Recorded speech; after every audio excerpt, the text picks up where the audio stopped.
Yo, it's your boy Marita, boy. I'm back up in this thing, man. Listen. If y'all didn't catch our live last night, please go catch our live. It was a very informative live. It was the last live, the one that said late night lives with Marita, boy. It was a little different, man. We got into some narcissistic personality disorder conversations. If you don't know what narcissistic personality disorder is, I think you really should educate yourself on the subject. And I know a lot of people run around here using that word as of late. Actually, the word narcissist just probably became really popular around 5 years ago. It wasn't really a thing or a diagnosed condition, medical condition, 10 years ago. And even now, very little is known about narcissism, but I see a lot of people using that term and they think they know about it, but not a lot of people really have done the research to really know what it is. You know what I mean? They just throw it around. They know somewhat of what it is, but they haven't really did a lot of research to figure out exactly what it is. So and I feel like everybody who's out here dating and not even dating, just I think everybody should know what a narcissist is. I promise you I do. Because it's so difficult to um to navigate a relationship with a narcissist unless you know exactly what it is. And narcissist doesn't have to be your significant other. It could be your mother, your father, your sibling, your relative, your boss.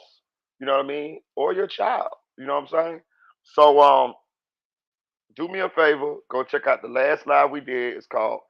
It was titled Late Night Lives with Marita Boy. That's on late in the late nights. We have open conversations most of the time, and we talk about a lot of different things that we don't talk about um in the daylight or whatever, if you want to call it a daylight or a prime time or whatever you want to call it. Uh but it was a great live, it was very informative. Do me a favor, go check it out. We talked about a little Diddy, we had a little Diddy conversation as well at the beginning of the live, but like the last hour of the live we talked about narcissistic personality disorder, and how we got there is because Diddy definitely displays the characteristics of having narcissistic personality disorder. So do me a favor, go check it out, man. Shout out to the Chicks 1000, aka the Chick 1K. Shout out to Nate Said It. Shout out to my girl TN Barnes, because TN Barnes show rock with us last night. Shout out to Idiot. Shout out to Flyboy Michael Foe. Shout out to Nephew for Real. Shout out to Audio Crack 22. Shout out to Deputy Eula. Shout out to Lil Kev's Truth Movement, Silk Foster Jr., It's Aaron's Way, Dre 6100, um, Sweet Baby Strawberries, Anonymous Ones. Appreciate all y'all. Appreciate all y'all, man. And if you as you jumping in the chat, do me a favor, man. Oh, shout out to Luminegro too. He rocked out with us last night too. Hey, as you jumping in the chat or as you coming on to the chat, do me a favor, guys. Jump in the chat. Let me know you're here. Say what's up. Say where you're from. Whatever. That way, I can give you a shout out at the end of the live. And y'all gotta excuse me too, man. I ain't gonna tell you nothing. I just woke up from a cat nap. You know what I'm saying? And boy, that thing was good as hell because doing those lives late night, we be late night lives. Like we like 3 in the morning to like 5, 6, 7 sometimes. And those lives kind of got my sleep pattern off. But it's cool though. But what we're gonna talk about today is man, man, man. I don't know if y'all been peeping what's been going on in these YouTube screens, but it's a growing narrative that Miss Ventura is not as innocent as we may believe, or as she has portrayed. So much so that we have lawyers talking about this situation. We have people, celebrities talking about this situation. And it's being speculated that Cassie is under a little pressure to tell, excuse me, everything that she was involved in that happened, and it's being speculated that the feds are asking her this because they're using Cassie. They're using Cassie to build this case against Diddy. But they also want Cassie to tell everything they know she knows and that she's involved in, so that when they bring this case toward for up for Diddy, that they don't get ambushed by anything. Because you got to understand this: if they bring this case up on Diddy, Diddy gonna have high power attorney. I forgot Diddy got a high power attorney. I forgot what his name is, but everybody say this guy is like amazing, and they're gonna bring up Cassie's involvement. So the government wants to give Cassie immunity. Cassie's gonna get immunity. You know what I mean? Because they need Cassie in order to prosecute Diddy. And the reason why they need Cassie is because Cassie was the one who was with Diddy a lot of the time. You know what I mean? Like they don't have no other witness that was with Diddy as much as Cassie. You know what I mean? And when we talk about what they're gonna prosecute him on, they're gonna prosecute him on the trafficking of the drugs and of the, I don't want to say the word so early on into the live, but that's what they're gonna try to prosecute him on. But the tricky part about that is, out of Cassie's own mouth, Cassie was the one that was booking these escorts and things of that nature and things of that nature. You see what I'm saying? So on paper, it's gonna look like Cassie word against Diddy words sometimes. You see what I'm saying? Unless they can figure out where the money came from or follow the money. But if the money came from Cassie, think about it now. If Cassie calling these escorts, if Cassie is paying for these escorts out of her pocket, out of her account, it could be argued that Cassie uh that she wasn't made to do none of this stuff. You know what I'm saying? It could be argued that they were just into something kinky. You know what I mean? And let's be honest too. If they can successfully paint the picture that she wasn't made to do none of this stuff, what charges is Diddy gonna face as far as like criminally about the assault? What charges? You see what I'm saying? Like it's not against the law to swing. You know what I'm saying? Like, especially if it's consensual. You see what I'm saying? So if she wasn't made to do that, and then you don't have no evidence of him actually procuring these escorts and making her perform for these escorts, you get what I'm saying? So they want to make sure that she's telling us the truth. You know what I'm saying? Or that she's telling the truth. And I'm gonna say this too. This is going. I'm gonna tell you who's gonna be key in this case. Excuse me, guys. That mule gonna be key in this case, and Cassie. They need them two right there. The mule is the one that's gonna connect the drugs and the distribution, or whether in the trafficking, and Cassie gonna be the one who's gonna connect the escorts and the trafficking. You see what I'm saying? They need both of them. Kim Porter's no longer here. We ain't heard nothing about Misa doing involved in none of this type of situation. So hey, you know what I'm saying? Also, shout out Lil Kel. Also, we have witnesses that's coming out there saying that Cassie uh used to laugh at Kim while Diddy was abusing Kim, to the point to where if y'all go Google, it's a lot of pictures of Kim, Cassie, and Diddy together. We all know that it's widely known that that Diddy and Kim were swingers. It's my opinion. This is just a hunch. I ain't nobody said this yet, but I think I'm pretty much right on this one here. I think that Diddy, Cassie, and Kim used to do shit together, if you know what I mean. And now our powers combined. I believe that 100%. That's what used to happen, and I think that's how Cassie get in a position to laugh at Kim when she used to get abused by Diddy allegedly. All of this is alleged. Um, and then some of Kim's friends are coming out saying that Cassie used to disrespect Kim in her own home. When they say that, you know what that means to me? That means to me that Diddy used to sleep with Cassie in Kim's house. That's what that means to me. And I feel like how they used to get there, I feel like they used to probably hang out together and do things together, you know what I mean? And now our powers combine. And I believe sometimes Diddy just got carried away and probably just had both of them there sometimes. And sometimes he'll go in the room with Cassie and do his thing. That's what I believe.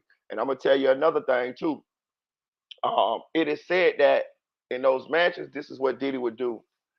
Diddy would have it where Kim could only go on one side, be on one side of the mansion. The kids couldn't even go but on one side of the mansion. And then he would do his thing on the other side of the mansion. So it was only certain certain places that you could travel in the mansion. If you were Kim, if you were the kids, he could try and he could do what he wanted to do. So to me, it sounded like that he might have some other things going on in the other side of the mansion, and he didn't want Kim or the kids to see. So he would set boundaries inside the mansion, and you can only go from here to here. Probably get the maids or the butlers to bring you some food if you want it. If the kitchen was on the other side of the mansion, I heard this before, so that's what I'm thinking. Especially when they said that Cats used to disrespect Kim in her own home. Okay, another thing, because I'm gonna play these interviews and these videos for you. We got Brad Corn right here. If y'all know who Brad Corn is, he's a very successful, high power, famous celebrity attorney. This guy is awesome. He is awesome. He was Melly's attorney at one point in time, but until Melly switched to the little angry Caucasian man and the good talking black man of the first trial that got him a hung jury. He successfully defended Kai Sinet on that inciting the riot charge that he had in New York when he was giving out the PlayStations. And I think he just successfully got the guy who allegedly killed the man who created Cash App. The guy who killed the man who created Cash App, or allegedly killed the guy who created Cash App. I think Bradford Cohen just got him off of that charge as well. So I'm telling you, he's great. He be on law and crime sometimes. You know, we was doing the Melly trial. He would be an expert, a legal expert sometimes on law and crime. And DJ Academic has him on his panel, on his channel, asking him about the Diddy case. Also, I want y'all to pay attention too. It's some more rumblings that Young Miami may be indicted, y'all. This is what I'm hearing. This is what I'm hearing. I'm hearing that Young Miami, because Cassie would have been indicted too. As crazy as but as crazy as it may seem, Cassie would have been indicted as well. The only reason why Cassie will not be indicted is because they need Cassie to make this case against Diddy. But if they didn't need Cassie to make this case against Diddy, Cassie would probably be indicted as well. You know what I'm saying? So they saying Young Miami may be indicted. I could see Young Miami being indicted. She just looked like she was Ghislaine Maxwell to his um, Jeffrey Epstein. It just seems that way. She just gives me those vibes. You know what I'm saying? But I'm gonna play these videos, and then we got Whack 100 talking about it. We got Vlad talking about it, and we also got two interviews, two two two two interviews with Bradford Cohen talking about it with DJ Academics. Hit that like button on the way in. Please. Listen, that's another thing, y'all. Please hit the like button, y'all. Please hit the like button, because let me tell you what's been going on with that. If you don't hit the like button, this video don't get shown to a wider audience. You know what I'm saying? And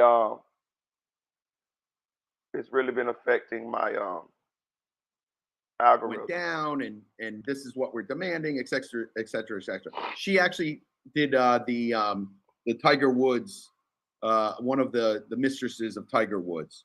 And the whole deal with behind that was, okay, we're going to get this resolved. It's going to be quiet. It's going to be an NDA, et cetera, et cetera. And obviously that's not what happened, because he got hit with a bunch of other stuff.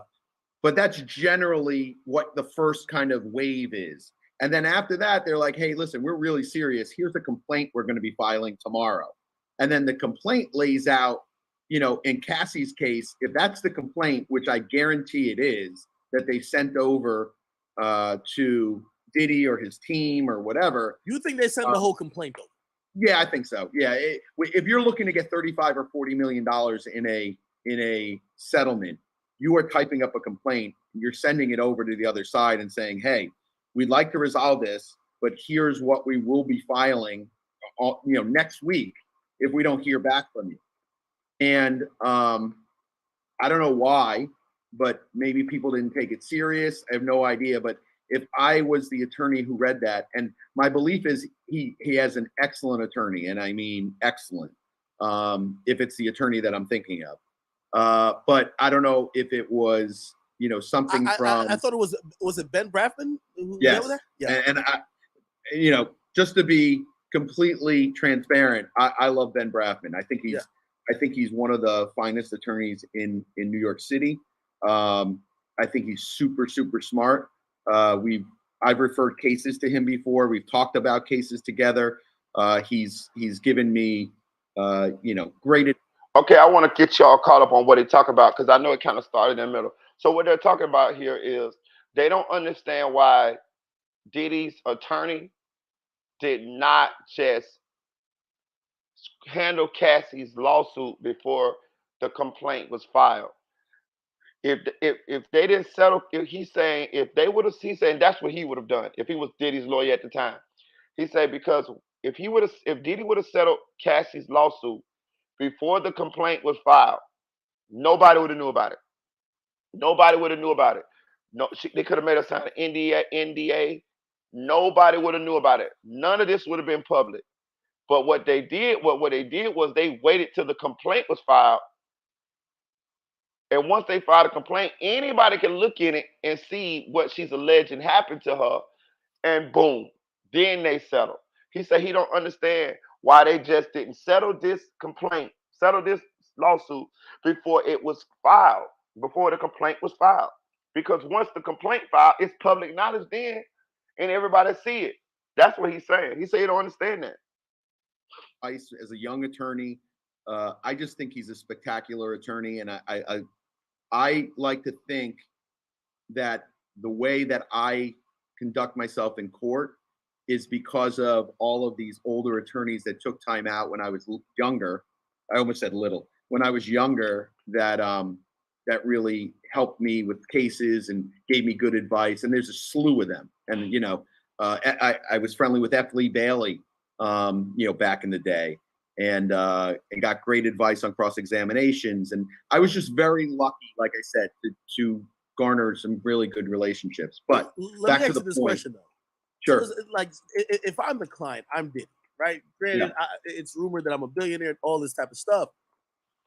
I don't know how the negotiation process goes, but it's like, this chick wants $50 million. Like, yeah. Even if you're my lawyer, how do you even like wrap my mind around it to say, Sean or Brother Love, whatever you want to call it, you're better off settling than going to, because I might be so arrogant and pompous. I'm like, before I pay her $50 million, I'll fight her to death. Yeah, and listen, there's some instances where that is a smart move, and I've said this before. I didn't make my reputation on settling cases. I made my reputation on, hurting people in the courtroom and making sure that, this individual gets hurt enough where the next person who's thinking about doing that says, hey, let's not do that, because that's not a good idea. So there are times, it's just like Kenny Rogers says, you got to know when to hold them and know when to fold them.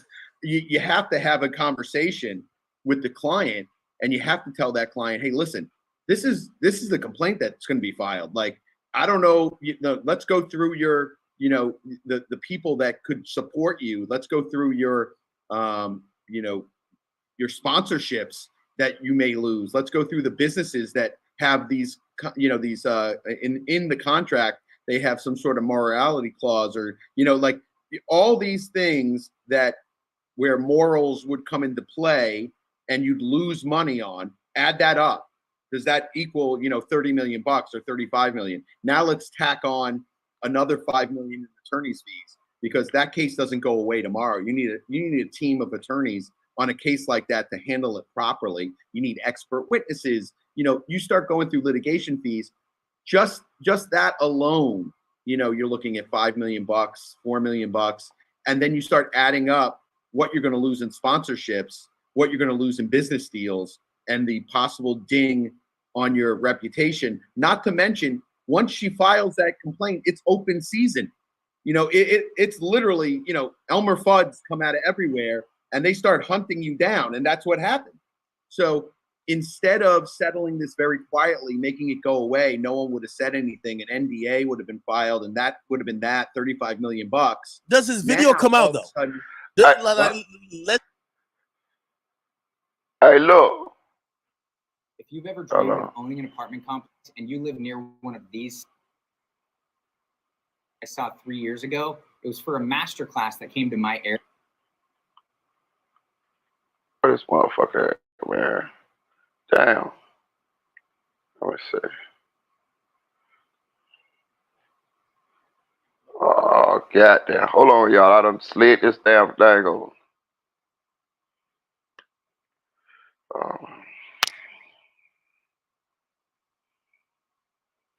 Hey, look, check this out.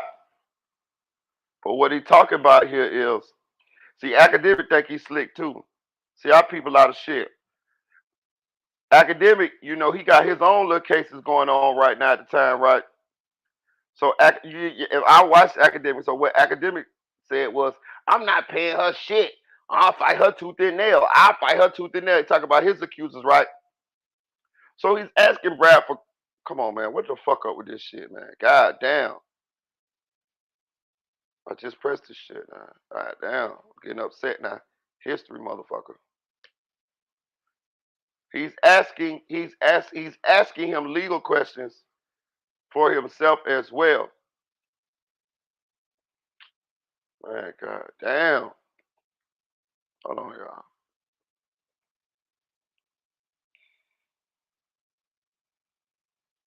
He's asking him questions, legal questions for himself as well. Because Act was just saying that see, I don't be with this shit, huh? I get frustrated. But you just seen me, goddamn.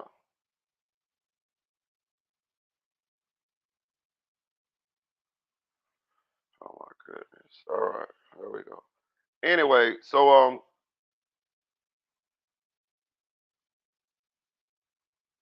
he asking him legal questions for on his own. He asked him legal questions for as advice for himself as well, because Academic is just was up here saying that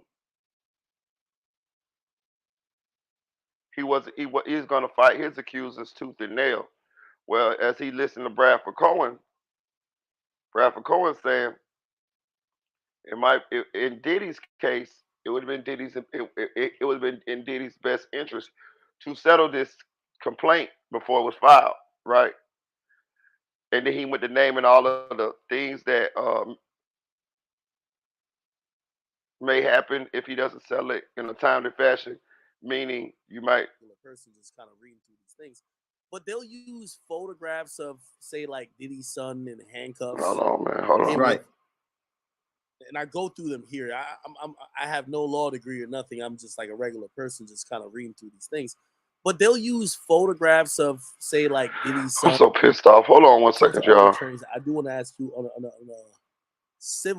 a civil strategy level. In a few of these lawsuits, which we've all probably withdraw off the case if a client didn't tell me the right state that the occurrence happened in. But that's kind of up to the attorney. Yeah, I was just saying, if someone lies about, and I also said this, that person says when they're a state witness, but I'll put that aside for a moment. But I was saying, if you catch someone in a on the stand and they're willing to go against their oath, then with your client before you file it, and you say, okay, this is what we're going to file. This is how we're going to file it. These are the allegations. Is it your job to try to at least make sure what is being alleged in the complaint is true? Bro, I'm maybe so the person goddamn could be mad. like, Hold on here. well, my that they bring in. Like I said, we're very picky with the cases that we take on the plaintiff side. Someone can say, oh, I'll pay you to take the case. Well, people have said that will crush everything that you built up until that point.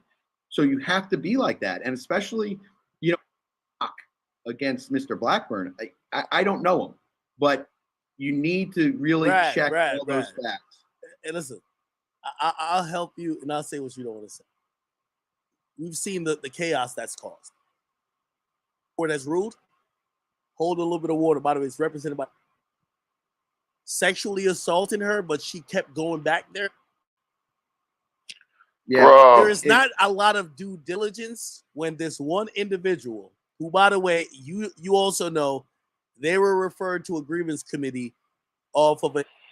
You should believe everything a person says when they're a state witness. But I'll put that aside for a moment. But I was saying, you know, if you catch someone in a lie on the system, but that in itself was a something came up, and he's like, hey, you know, I would, if that happened to me, I'd probably against some popular individual. My bad, y'all. I'm trying to get us back to the spot because academic asked him a great question, and I got to let y'all hear it. Academic asked him, "Does this tape come out if Diddy settles this before it gets filed?" Filing a case like this, you need to be so very careful because number one, there is no aha gotcha moment for the defense case. If there's an aha gotcha moment, there is no time that other attorneys for their on the civil strategy level. In a few of these lawsuits, which we've all pulled up, and I go through them here. I have no law degree or nothing. I'm just like a regular person, just kind of reading through these things. But they'll use photographs of Diddy. Bro, this fucking my shit lagging and shit. Two is it also could go, and again, this is not knocking Mr. Blackburn. I don't know him. He could be the greatest attorney of all time. I have no idea. I don't know all of his experience he had, how many trials he's had, how many complaints he's filed, if he worked for the state attorney's office or the PD's office or worked allegedly he's about like 3 or 4 years or 2 to 4 years out of law school. I don't know if that's true. And you know, when you first get out of law school and you get a case that you think is going to be, you know, a major case, you have to really, like I said, cross your T's and dot your I's. The moving of the jurisdiction, I think, made that case. Hold on, y'all. There's some bullshit that went down here. That is a huge red flag, in my opinion, that your client. There's some bullshit. God damn. I had all this shit set up before I fucking even got on here. I had it all set up. Damn.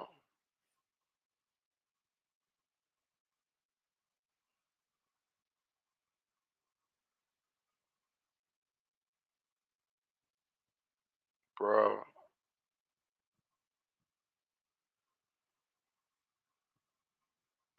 It's my fucking computer. This bitch lagging. Internet. God damn. Oh, man. Wow. Boy, if I don't know no better, I think goddamn, what his name? What's the motherfucker name that run goddamn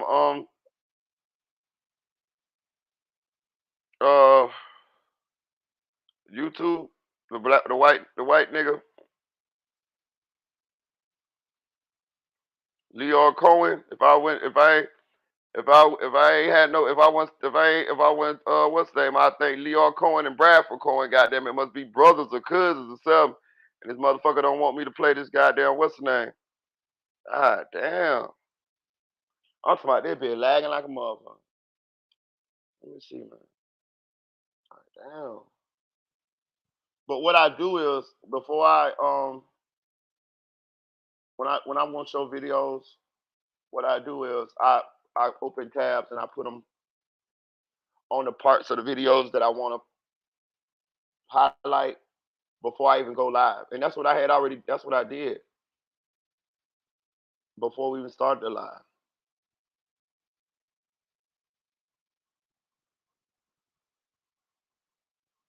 See, this some bullshit. Oh my god! Now I gotta find my other place. Oh, this type of shit. Y'all sit tight, man.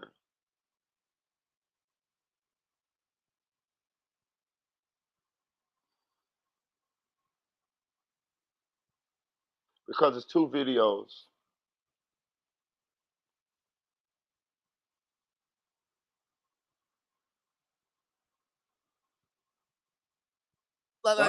Let's say it was leaked by Cassie. We're gonna get into that because The video. The video of him putting hands on Cassie, Sure. which by the way, I think you Okay, know hold on. you're one Go, of the bitch. only. God damn.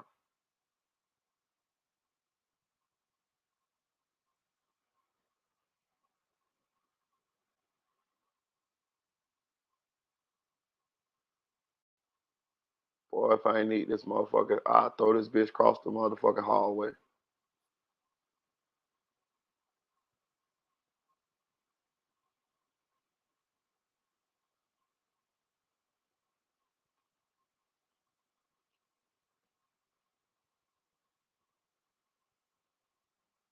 Count your motherfucking days, AT&T. Count your motherfucking days.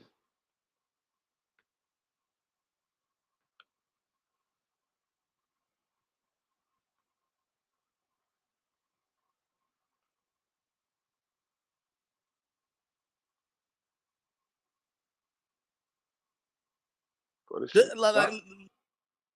Was leaked by Cassie. We're gonna get into that because Hold on. The video. The video. The possible ding on your reputation. Not to mention, once she files that complaint, it's open season. You know, it's literally, you know, Elmer Okay, here you Fudd come go. out of everywhere, and they start hunting. There goes his bitch ass. I got it right, y'all. My bad, y'all. My bad, y'all. I done got motherfucking upset, though. I got it. I got it now. down, and that's what happened. So Look at that. Look at that. would have been filed, and that would have been that $35 million bucks. Does his video come out though? Hunting you down, and that's what happened. So instead of settling this very quietly, making it go away, no one would have said anything. An NDA would have been filed, and that would have been that $35 million bucks. Does his video Now, come out all of a though? sudden, Let's say it was leaked by Cassie. We're gonna get into that because the video. The video of him putting hands on Cassie, Sure. which by the way, I think you know you're one of the only people I've watched be able to separate emotion from actual legal analysis because everyone's so caught up that video is so emotionally charged.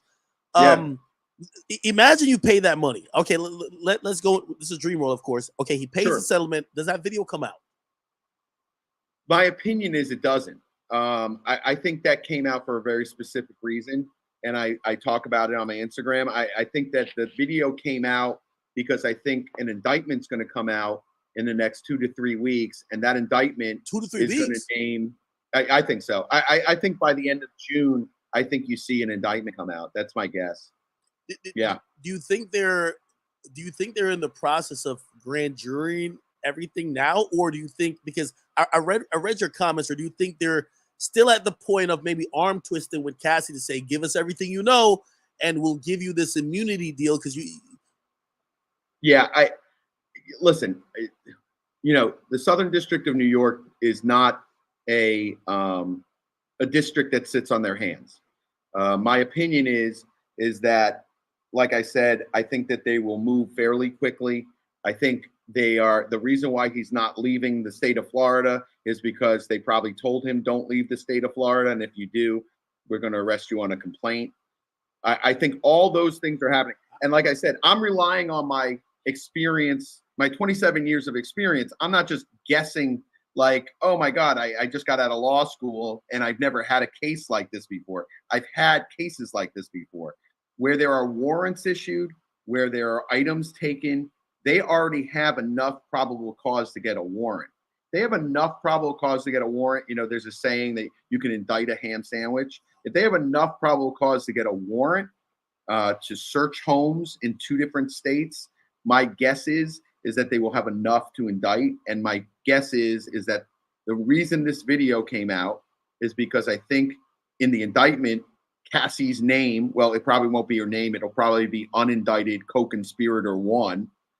I think that they will be talking a lot about what happened between him and her and what they did together. And I think that's why this video came out, because the only way to quote unquote save face in this, and it may be true, by the way, it may just not be saving face, it may actually be true, is to say I was a sex slave, I was powerless, I wasn't the person I am now, this was a different person, I don't even recognize the person I was back then.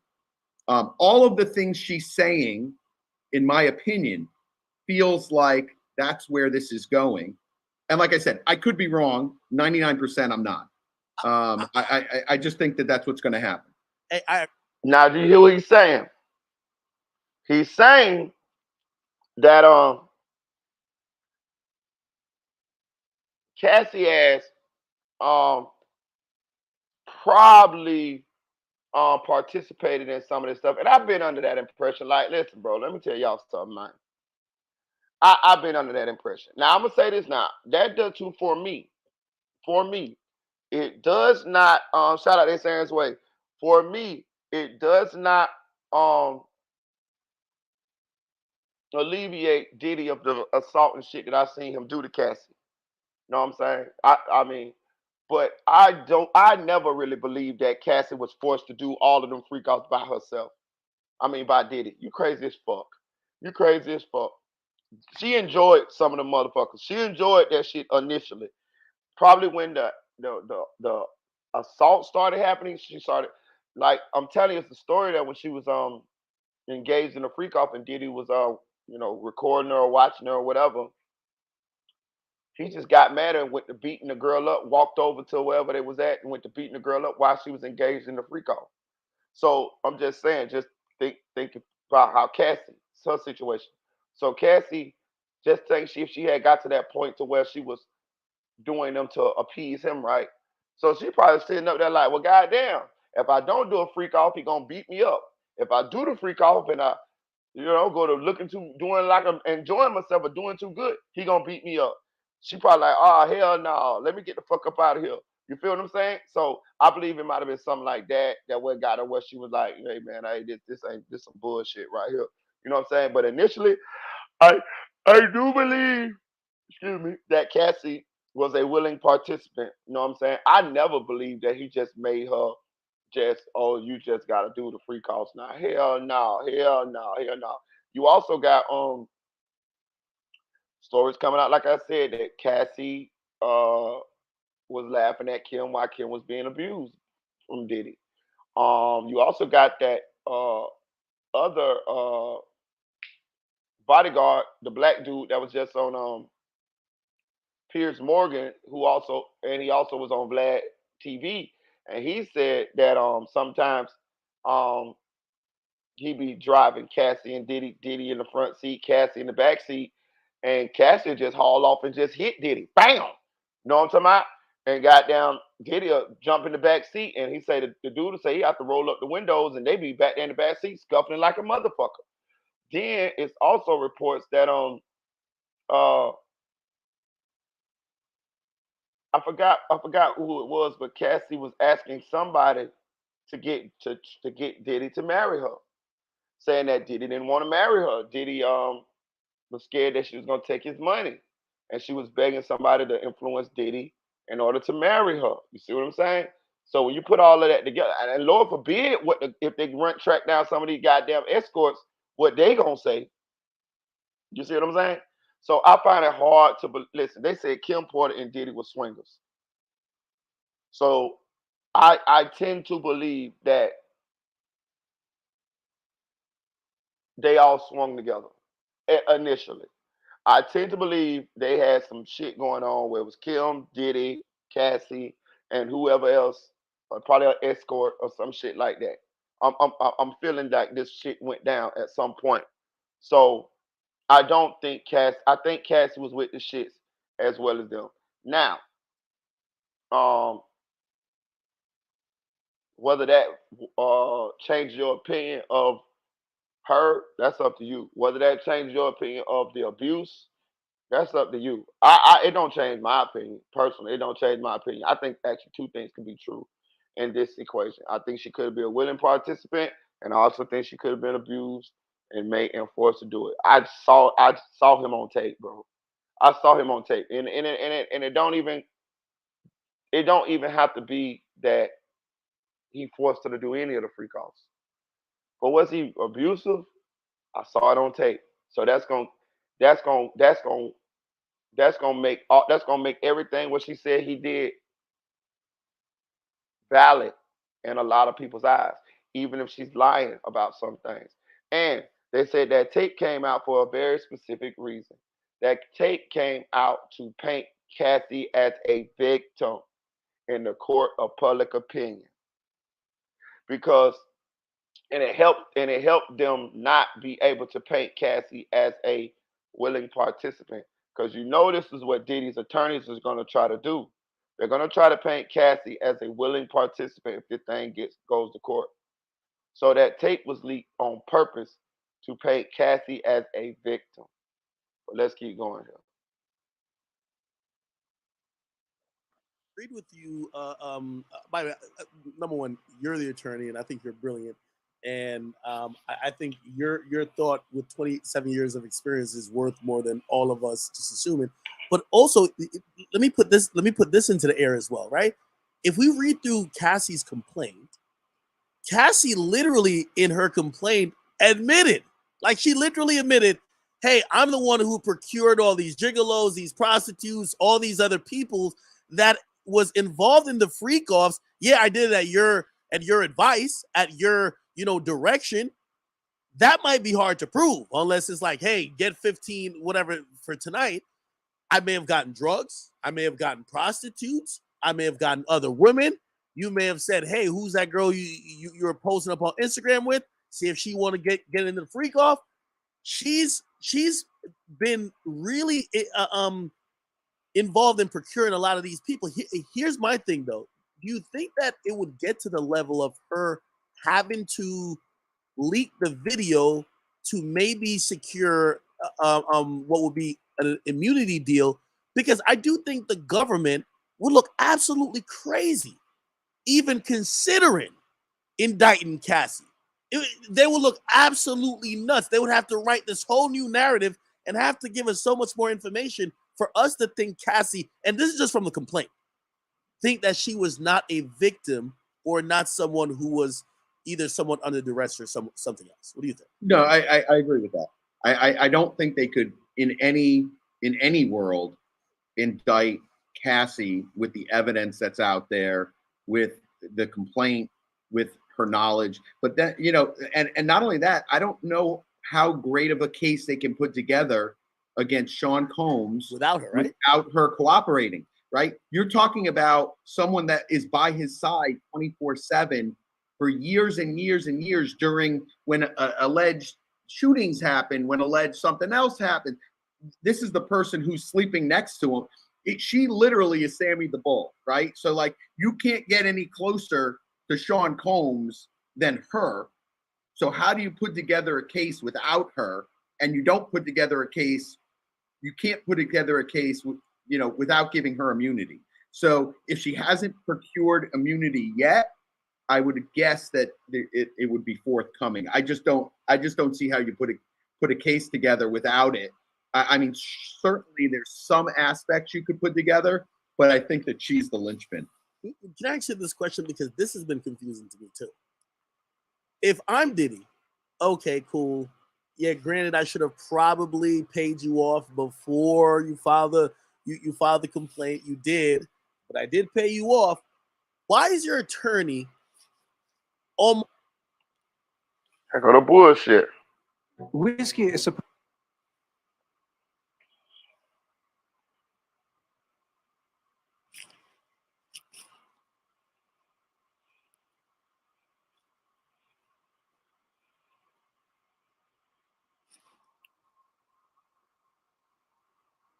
almost in a narrative sense, basically jumping out to put out statements every time something corroborates that you're the victim?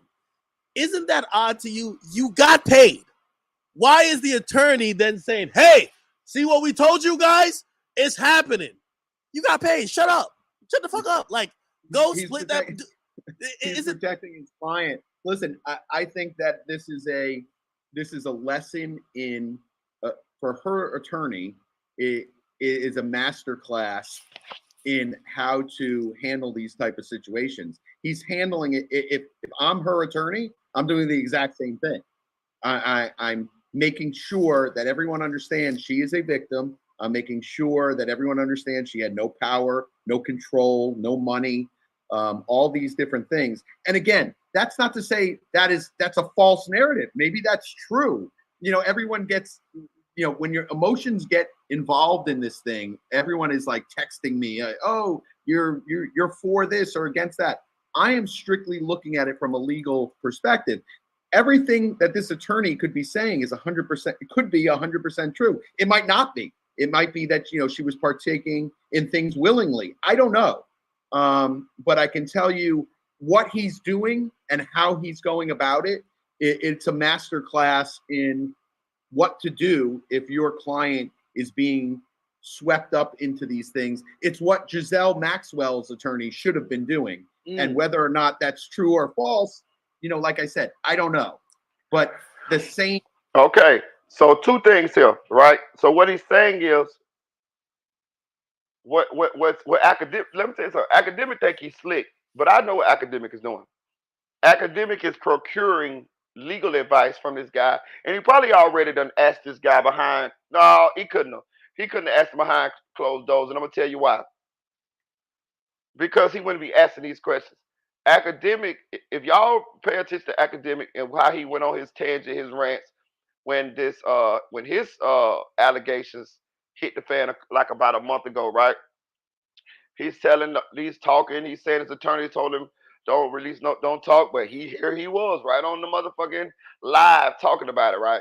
He said he's gonna fight tooth and nail. He not gonna pay shit. He not gonna do this and that. He's not guilty, innocent, this and that. There. But he's asking Bradford Cohen all of these questions, right? And he's asking these questions, it's like he's getting legal advice for his case.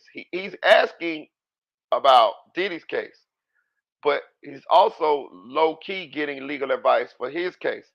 Bradford Cohen is telling him, "Hey man, you should have Diddy should have settled this shit before it even got the complaint got filed. Nobody would have knew of this." Now that goes contrary to what academics said that he was going to do in his situation.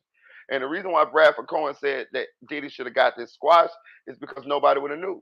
And then if nobody would have knew, then you wouldn't have lost your endorsements, you wouldn't have lost your revolt, you wouldn't have lost none of that shit. You see what I'm saying? So now academic is sitting up there thinking like, damn, maybe my stance on fighting this shit tooth and nail was the wrong stance. And also, when you fight this shit tooth and nail, it brings out, like Bradford Cohen said, Elder Elmer Fudd. People who want to come out and put allegations on you that may not be true. Like in the Diddy case, I don't know if the lady's true or not, but she goddamn sure done talked about a R word that Diddy did to her 4 times 30 fucking years ago. That one seems a little fishy to me, right? And if you pay attention with academic, now he got two. He had one, now he got two. See what I'm saying? So he getting legal advice, but and he just show you how. That's why I'm trying to tell you this. That he's a smart dude. Don't get twisted. He's very articulate, smart dude. But sometimes he's so smart till he dumb. A lot of this shit, a lot of the problems that academic got going on with his case wouldn't even happen had he not opened his mouth. We did not know about the situation that happened at his house with this girl. We didn't know about this. He went and did us. He went and exposed himself because his girlfriend at the time was threatening to expose uh this to the public. So he went and exposed it himself, therefore upsetting the young lady who this happened to, right? The young lady who this happened to got upset. Even though I never said her name, she got upset. She said she was pretty much got embarrassed. And then that's when she went live and put a face to his these allegations. And then as it kept on, she went and procured a lawyer. And she got that same lawyer who goddamn Lil Rod got. You know what I'm saying? So you see what I'm saying? He talked himself into this situation. Had he just not said a motherfucking thing, that girl who this happened to or allegedly happened to would not have came out. It would have been no charges because that shit had to happen like a year and a half prior to academic exposing it on his channel and with nothing, with no charges, no nothing. A year and a half. So that girl had done moved on, but you steered the hornet's nest back up, right? You went up. So then after that, you also be sticking your feet in your mouth. You went on live and said that if I go down, I'm telling on everybody. Everybody going down. What the fuck is you talking about, nigga? Shut up. After he said his lawyer told him don't talk about the case, he then proceeded to talk about the case. What's up with this guy? Just be quiet. All of this shit could have been avoided. Now, who knows if he gonna lose some of his uh deals? You know what I'm saying? Because your shit done been filed, so we can read your shit. What happened? It's public knowledge now. It's public information now. We can read what the fuck happened to you. So now and then you got another one. Lord forbid, a couple more of them come. You ain't got no money like Diddy. So for you sitting here talking about you finna fight all of these motherfucking cases, pay these lawyers this much amount of money. At the end of the day, homeboy, you might fight these cases, spend $1 million, $2 million on lawyer fees, however, and still end up losing the case and still have to pay a settlement. This is why Bradford Cohen is saying your best bet in a lot of these situations is to just get the shit over with before the shit get filed. That way you can get the plaintiff to sign an NDA and nobody else knows about it. Nobody comes out of no other people come out of the woodworks with false allegations. None of these companies that got deals with you know about it. That way it don't affect your image and it don't affect your ability to market their products or to be on their platforms or connected with their company. You see what I'm saying? So that's what Bradford Cohen's saying. That's why he's saying Diddy should have squashed this Cassie lawsuit this before it even got filed, before the complaint even got filed. You know what I'm saying? Like this shit crazy, man. This shit crazy. Narrative could have been used in other cases, and again, it might have been more attenuated in those other cases. You might not have had as much proof in those other cases that that individual is under control and direction. Oh, I had lost my train of thought too. Oh, and he's also saying that Cassie's attorney is putting on a master class. That's his words, master class, and painting his client as a victim. And the reason why he's painting his client as a victim is because it's a big good possibility that his client can be painted as a willing participant at part if this thing goes to win this thing because he's saying it's going to be an indictment in his expert opinion. He say 90 some percent it's going to be an indictment. So when these charges get filed, when this thing goes to court, he's saying that Cassie could be painted as a willing participant. So what Cassie's attorneys is doing is leaking this video to the public to make sure that the public sees her as a victim, seeing what she went through. You're also tainting the jury pool because this shit been playing on every channel from across the world for 2 weeks now. You see what I'm saying? YouTube, the hot topic. You know what I mean? Internet, this is the hot topic. Diddy's a billionaire, so everybody knows who he is, and everybody saw this video. I watched Nancy Grace, and I promise you, every 5 minutes, Nancy Grace is playing this damn video over and over and over again. This is the purpose of the video coming out. It's to paint Cassie as a victim, and it's to paint Diddy as an abusive, controlling monster. Of the lead defendant. Hey, by the way, I'm so with you. With by the way, also once we get into the Ghislaine Maxwell stuff, I do believe that in some weird twisted way, I think she felt she was still exhibiting some loyalty. That's why she didn't completely turn heel. Cassie completely has turned heel. Not saying she's not a victim, and that's the distinction. I was watching you explain it through all your comments, and people were like, no, which I completely got. Let me read her statement here, and. Sure. I read this before you even got on here, and I said to my chat, I said, I wish I had a highlighter because there's certain, obviously her lawyer helped her draft this, but there's certain lines that you clearly could tell what she's trying to say. She says, thank you for all the love and support from my family, friends, strangers, and those I've yet to meet. The outpouring of love has created a place for my younger self to settle and feel safe now, but this is only the beginning. Domestic violence is an issue, and then this is a line right here. It broke me down to someone I never thought I would become. I thought that was an important line. Yeah. You want to jump in? You picked out all the lines that you're picking out are the lines that are important, right? Those are like I said, this attorney drafted. I guarantee the attorney drafted it, and he used very specific language, very specific items. It would be impossible to indict this young lady. I don't see how you would. And then the video, coupled with the video, it's an impossibility to indict her. And the way that she is saying these things, that's what leads me to believe that in this indictment, there are going to be some crazy, crazy, crazy allegations. I agree. And she's saying, I'm not the same person. Like, the complaint is one thing. Oh, I procured people. I did these things. I think that the actual indictment itself is going to go into very, very detailed paragraphs about her involvement.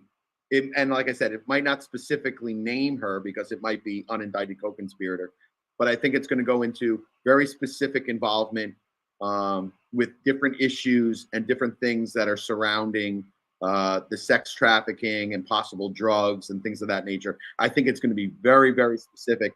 And this is a way, and like I said, it may be completely true that she was under his control. Yeah. And that's why I keep saying those things. I don't know. Yeah, but it's sad because like when you're analyzing this and you're trying to just be objective and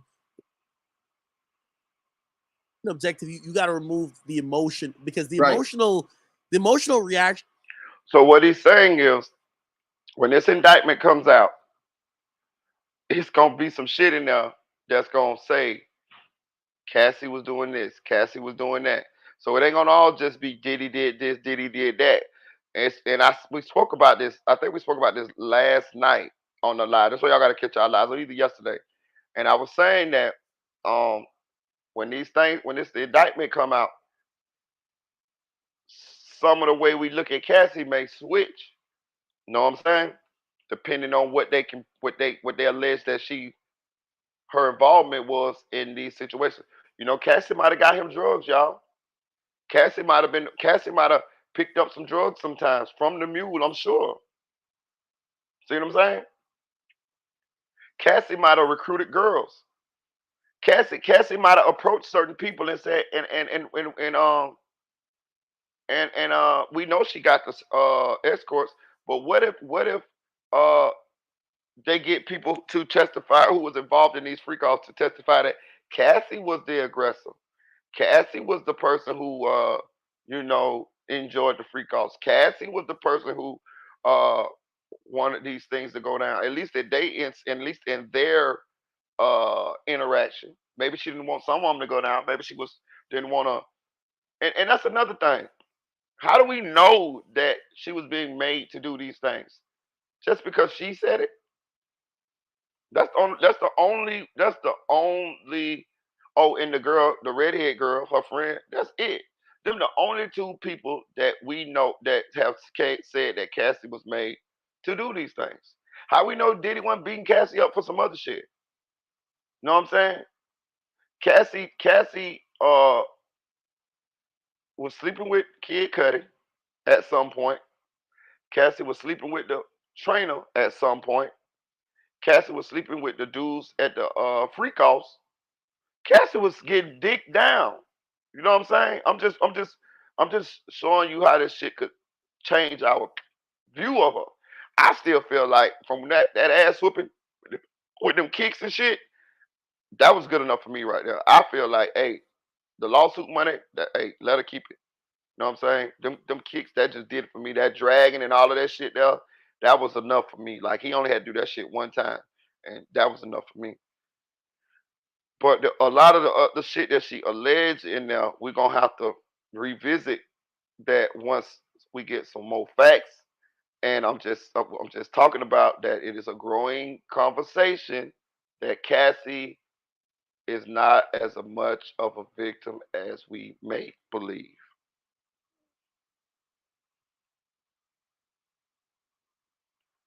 Yeah, I agree. I'm with it. That's what I say, Kev. I believe the same thing.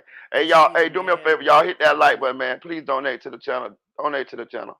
It could be $1, $2, $3, $4. Don't matter. But please hit that. Do me a favor. Do two things.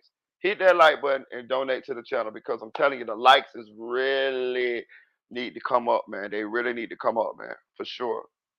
Like we seen on that objection or anything else. It's just like this guy's disgusting. He needs to be penalized.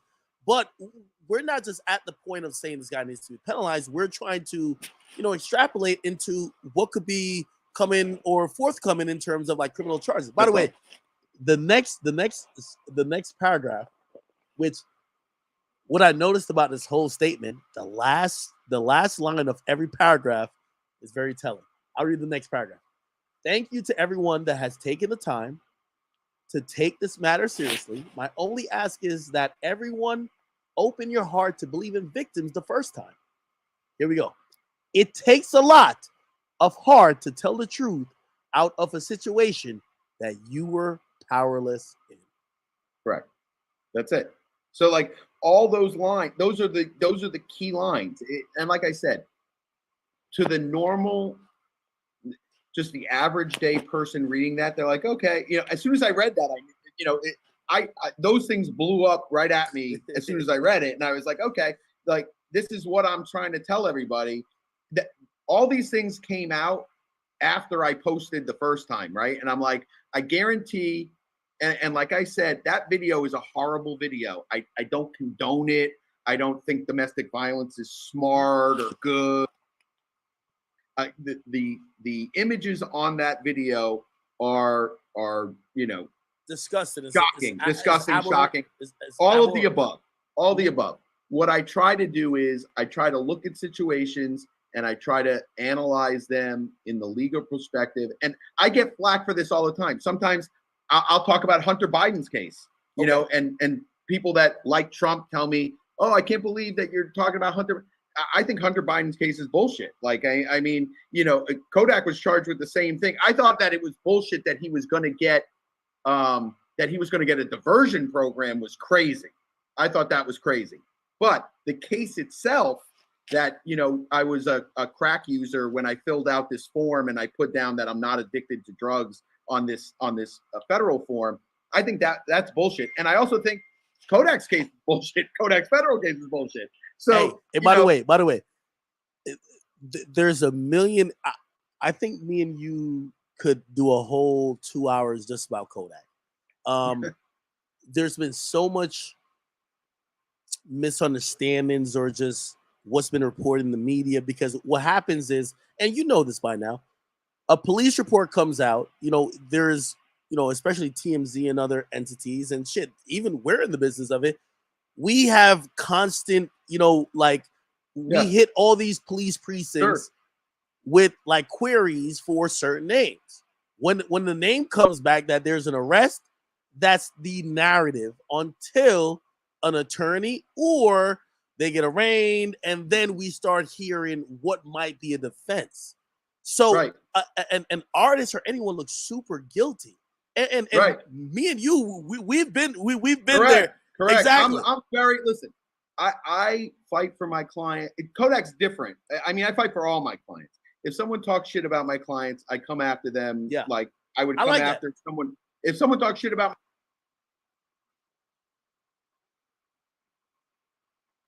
cold lagered, cold filtered.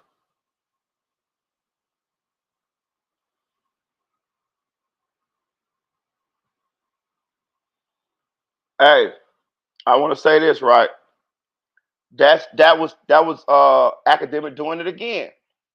You heard what Bradford Cohen say? He said, if somebody talk shit about my client, I'm gonna go at him, right? You remember what academic said? Academic said that he was talking shit about who the fuck? I think it was Lil Rod. I think it was Lil Rod.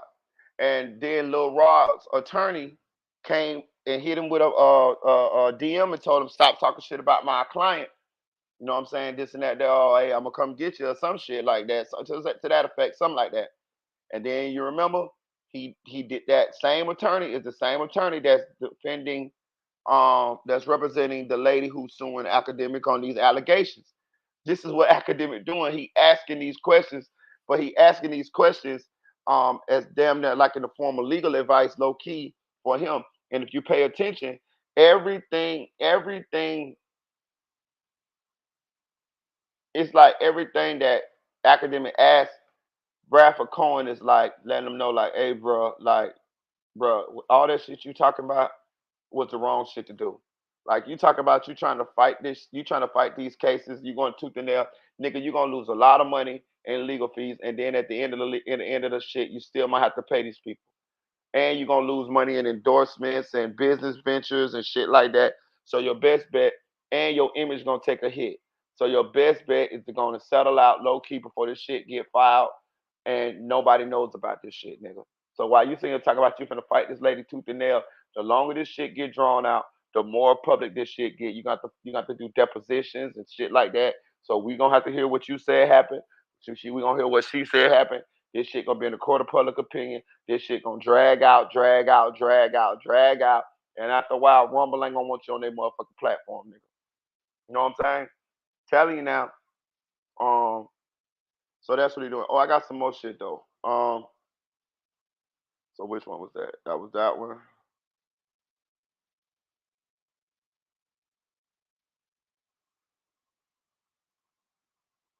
I'm gonna go to Vlad, but I'm gonna take it off the stream because you. God damn. Oh my goodness.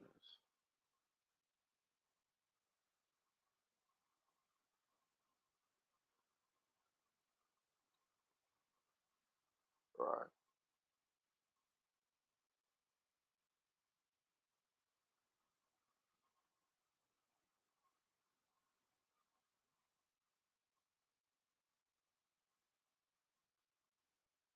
Now, is Diddy going to get convicted? Diddy going to jail. You're sure about this? Diddy ass going to jail. But it's right.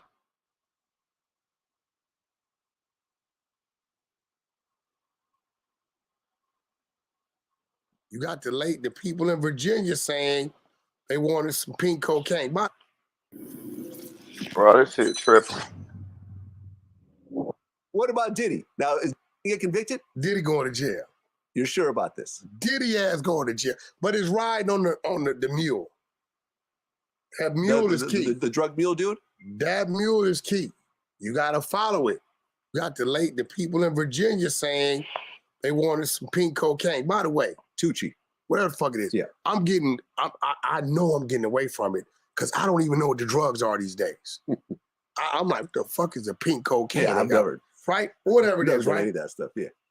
They're identifying that certain individual flew that in. Diddy called having flew in. Right?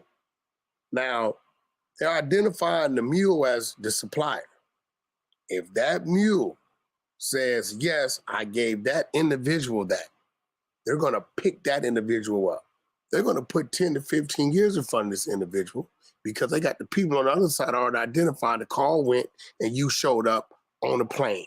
If that mule says, yes, on that date, I gave this individual something, I'm going to pick that person up, put a nice piece of time in front of them. That person is going to then say, I'm not doing that time, and identify that, yeah, I got a call, right? Once all that happens, that's drug trafficking, and you the kingpin, you who they trying to make Young Thug to be, right? Then you got the thing up there in New York, right? Which the feds gonna play with that because the girl was underage, right? So now the sex worker shit, I don't understand that because you taking care of somebody, looking out for somebody, and they fly to you and y'all have some sexual fun. I don't understand that, right? Because I guess everybody's guilty of flying a chick out, right, to Miami, beat me in fucking Atlanta or whatever. I don't know what that is. But if that mule flips, Diddy ass in trouble. Well, let's not forget Cassie. Because Cassie, from what I understand, is cooperating. And if you understand the way civil lawsuits work, you could settle a civil lawsuit, fill out an NDA, agree to never do an interview, write a book, speak about it, whatever. But once, the law comes in, that's considered a personal agreement.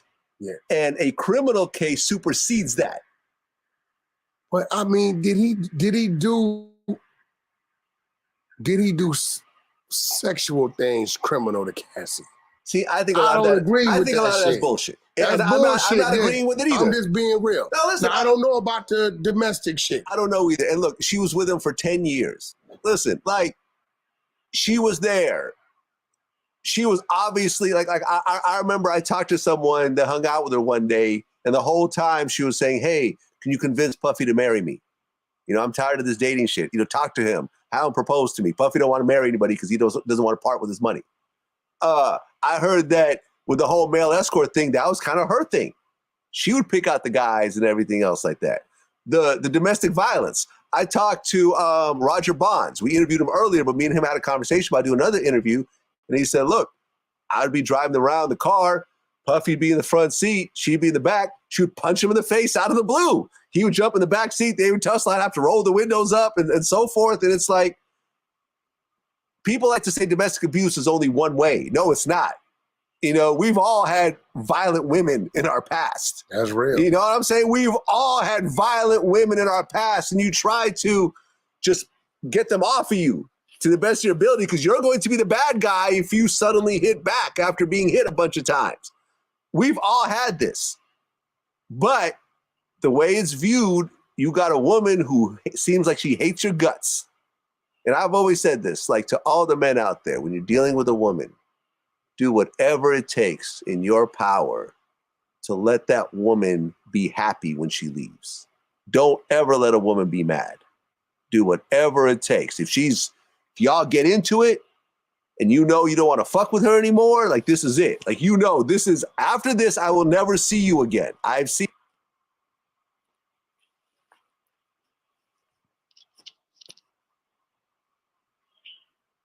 I don't care if you have to give her some money that you feel she's not owed. Take the blame. You're the bad guy. At least make her feel like she won. Because when she walks out mad, she'll get more mad, and she'll go talk to her girlfriend, and she'll get more mad after that. And God knows what she's going to do either now or years later. That's real. And then if you continue to be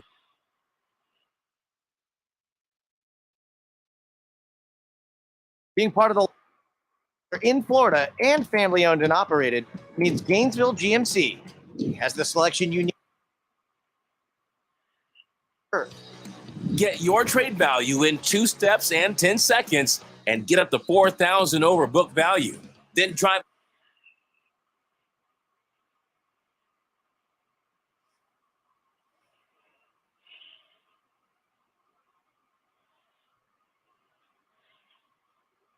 continue to be successful because remember when she was right, nobody want to do no business with the trainer. Yeah. She fucking the client's wives and women, Yeah. right? So next thing I know, we seen a GoFundMe up to help the trainer. GoFundMe? Yeah, like to try to raise money. That's wild. Right? To help the trainer. Yeah, an artist, bad boy, Puffy. Okay, great. Great fit, things don't happen. She leaves years later. Young Miami comes into play. We both fucking podcast show. Shit like, hold on. That was supposed to be me on some type of boost, right? Yeah. Even though it wasn't much, but it was more than what she got when it came to, the career side of the relationship. Wait, but that's not really Puffy's fault, because Puffy legitimately got her working with a bunch of big artists on his dime. Because remember the whole, the Kid Cudi thing was real. Studio with Kid Cudi. And then they started to date. But, Yo, I mean, shit, getting Kid Cudi in the but studio ain't free. Yo, Puff, I got to tell you this. Puff, man, look, I'm not into the pimp shit, but an old player rule is this. You're going to lose him the same way you got him. He pulled her from another artist. Ryan Leslie. Right? Yeah. Okay, you put her in the thing with Kid Cudi, right? Boom. Kid Cudi smashing. All right, you get her back, right? All right, so now you get her a personal trainer. The personal trainer smashing. Right? There's now a you got to pattern here. think about it. It didn't matter how much extra loving Puff allowed her to have with their little parties. Yeah. Right? Well, freak offs. Yeah. She still wanted some other shit. Think about it.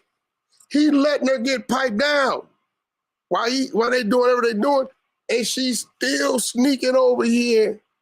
Maybe she felt like, well, you paid the little male dudes. What's the difference because you paying the trainer? I don't know. The difference was Puff knew about these. He didn't know about that. So, Yeah. I mean, look, Academics on our last interview feels that Puffy should just come out as a bisexual man. And that would actually make the whole thing a little easier. The no Diddy jokes will stop. I'm not going to let y'all do that, man. No? Because Whack 100 told that to the world. Oh, you said that. Okay. Puffy, I think he's just too scared to come out and tell the world he's bisexual. Right. He should have did it from the beginning. The community would have stood with him. Look, they extorted me because they know I'm in business with these people, and I did my kids and my daughter, all this shit. He should have just came out as a bisexual man. I really believe Puffy's bisexual. Yeah, I do too. Right? I do too. There's too many stories. There's that one dude, the fat Jew. He said he walked in on Puffy cuddling with Felix the house cat, like this gay DJ. They're like spooning. Mm-hmm. He's told the story a few times. Wendy Williams, when I interviewed her, she was fired from New York radio because she claimed on the air that she has photos and stuff like that. These photos, I've had some conversations with prominent people that we all know who they are that have seen these photos. And I'm not going to say who those photos are because I don't want to get sued too, but I'm just saying she even described getting burned at the stake, by talking about this.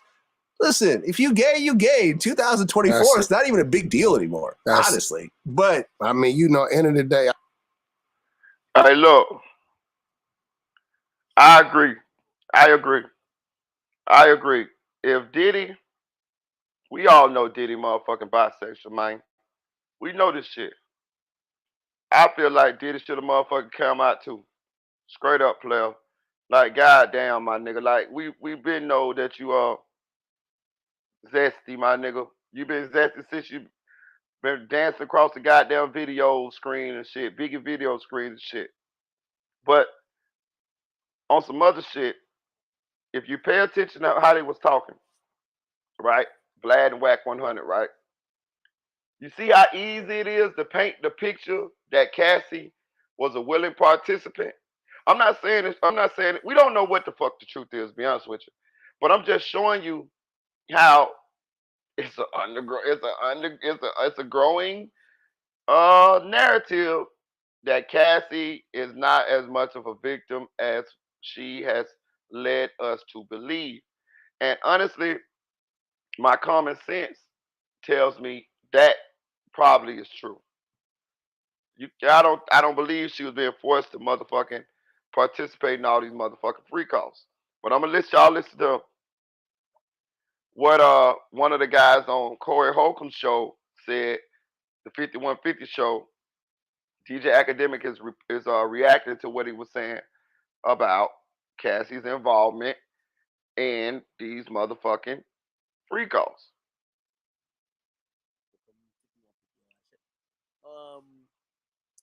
Apparently. Oh, here go the bullshit.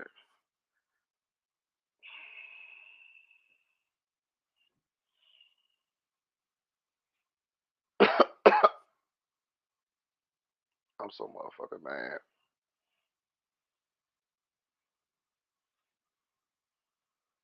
Someone on their show is like, hey, listen, check this out. All women ain't victims. Corey Holcomb and comedian Craig Smith. Their question if Cassie was a victim the entire time with the relationship. Do me a favor, hit that like button, y'all. Do me a favor, please donate to the channel. It can be $1, $2, $3, $4, $5. It don't matter, man. We have a $20 goal per day, man. That's not that much, man. $5 from 4 of y'all, that'll be $20. I appreciate it, y'all. I'll get back to this when I took my piss, but after taking my piss, I'm not currently getting paid off YouTube, guys. Honestly, I ain't been paid off YouTube in like 5-6 months. To be real with y'all. My guy Bradford Cohen.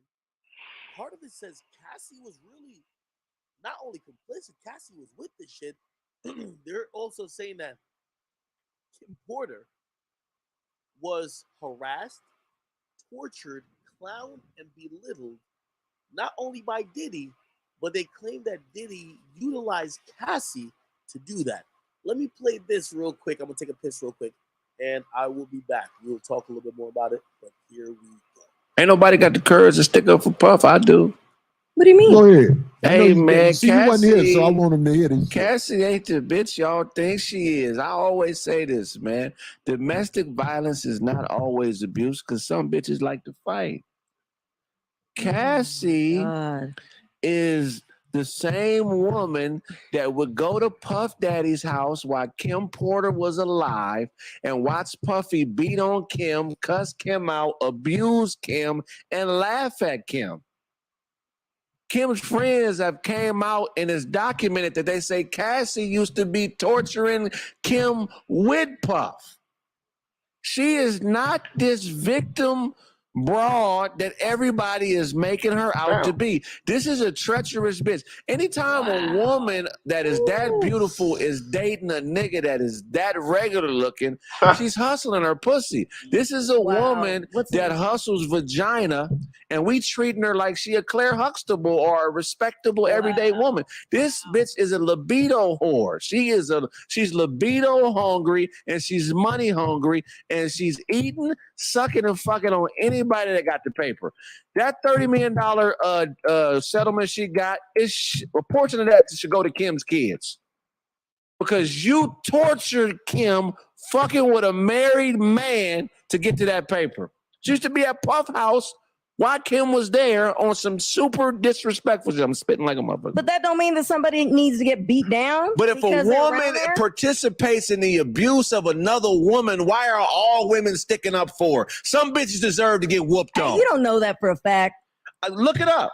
I mean, it's as that she watched it, that she knew. Now, knowing is a different story because some people are so twisted in their mind that they might think that they can change somebody. Now, that might have been her mistake. Right. But that's. Hey, I'm gonna say this, man. I'm gonna say this. Some woman deserve to get whooped on. It's crazy, but I'm gonna say this. Y'all effort to get me motherfucking banned. Y'all effort to get me motherfucking get my motherfucking women subscribers a bill on me. But I'm gonna say this, bro. He's saying some real shit, bro. I'm saying, like, I don't know as far as like his opinion on Cassie is that true, but I'm gonna say this: it is some women that like to fight, bro. G shit, bro. I'm telling you, bro. I wish I had. I know some, and they have told me this, and I wish they had enough courage for me to bring them up here. But I'm telling you, bro. I'm telling you, it's if you is not a alpha, if you are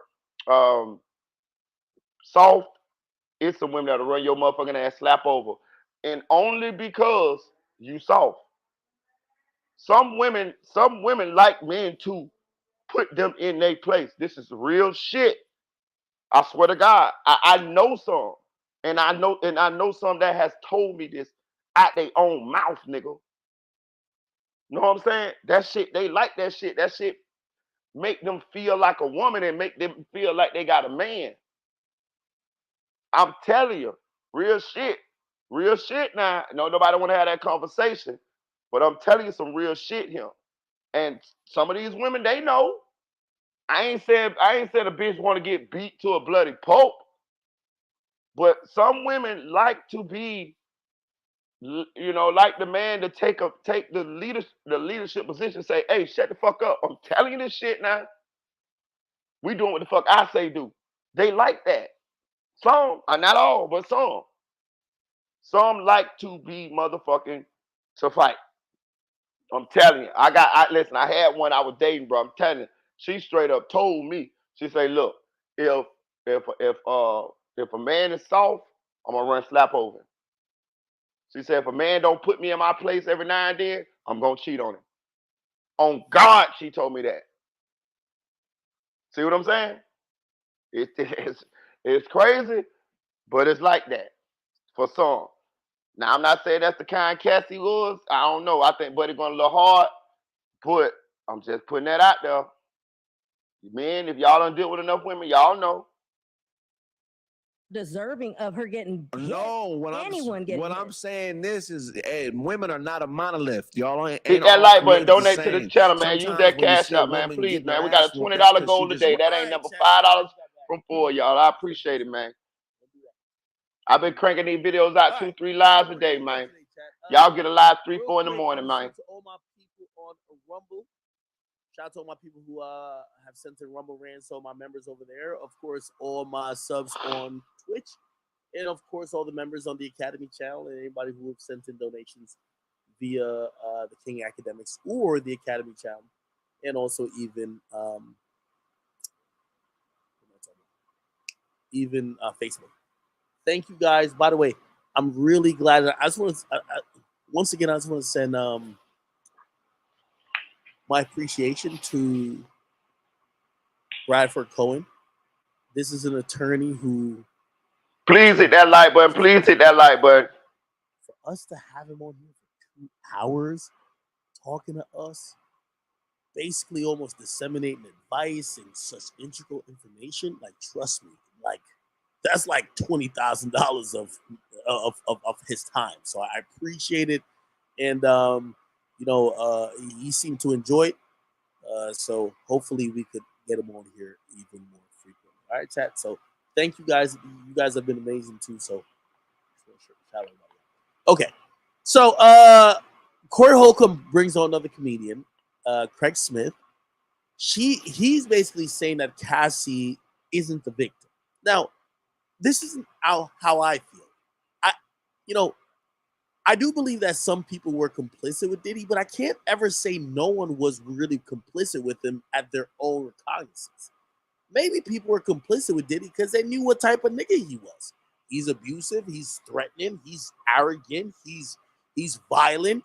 And if they wanted to, kept getting employed or getting paid within that structure, they got to do what he says. So for me to even say that, anyone was complicit with him, I would have to see them utilize the same type of power, disrespect, blatant disregard for any type of authority or any type of other people's feelings or their humanity.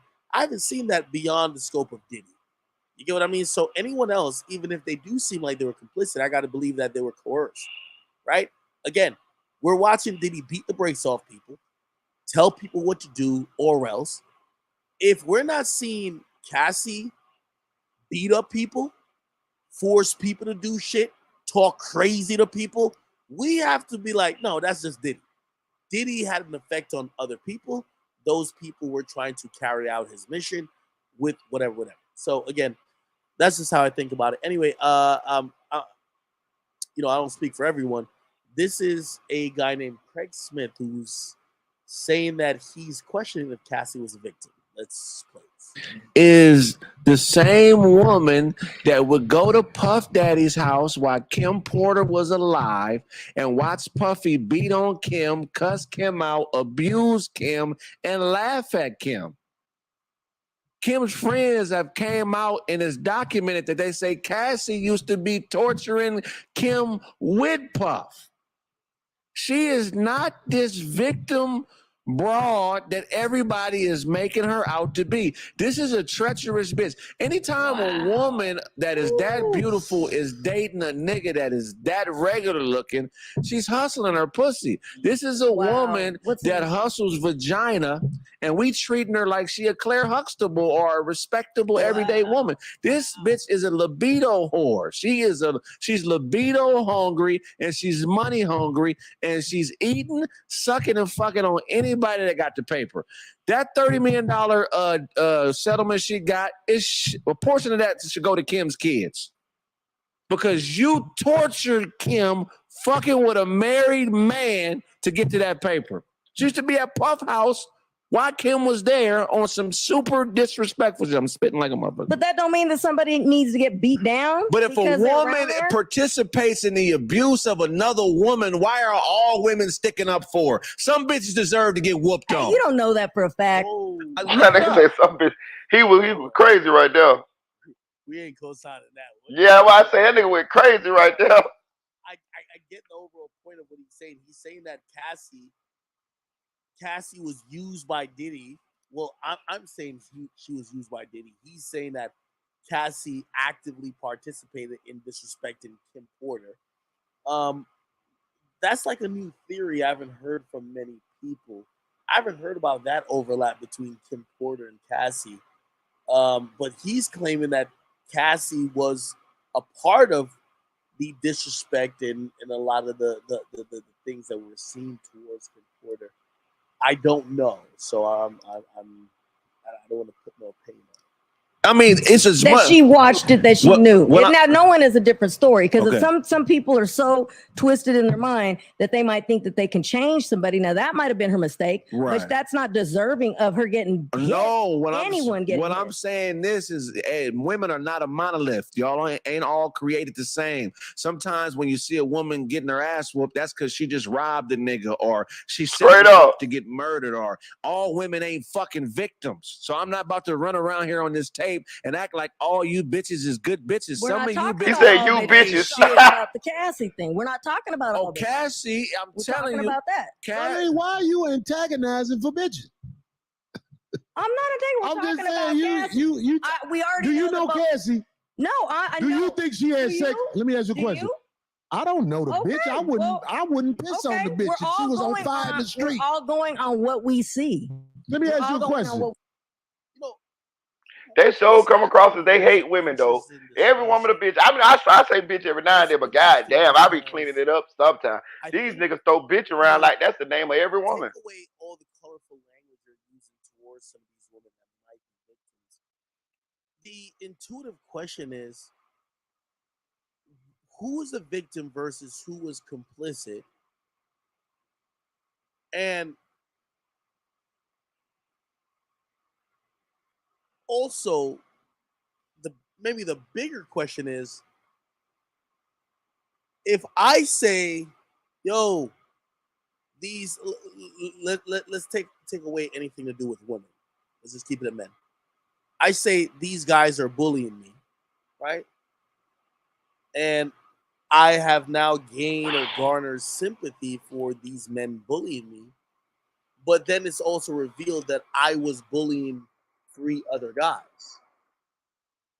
Am I still a victim because I was being bullied? Or is it one of those things where it's like, well, you're acting like you never did anything, but you also contributed to the harassment or bullying of other men? Like, you're basically shouting to the world, hey, I was bullied by these guys, but then someone else is shouting out, well, you also bullied them.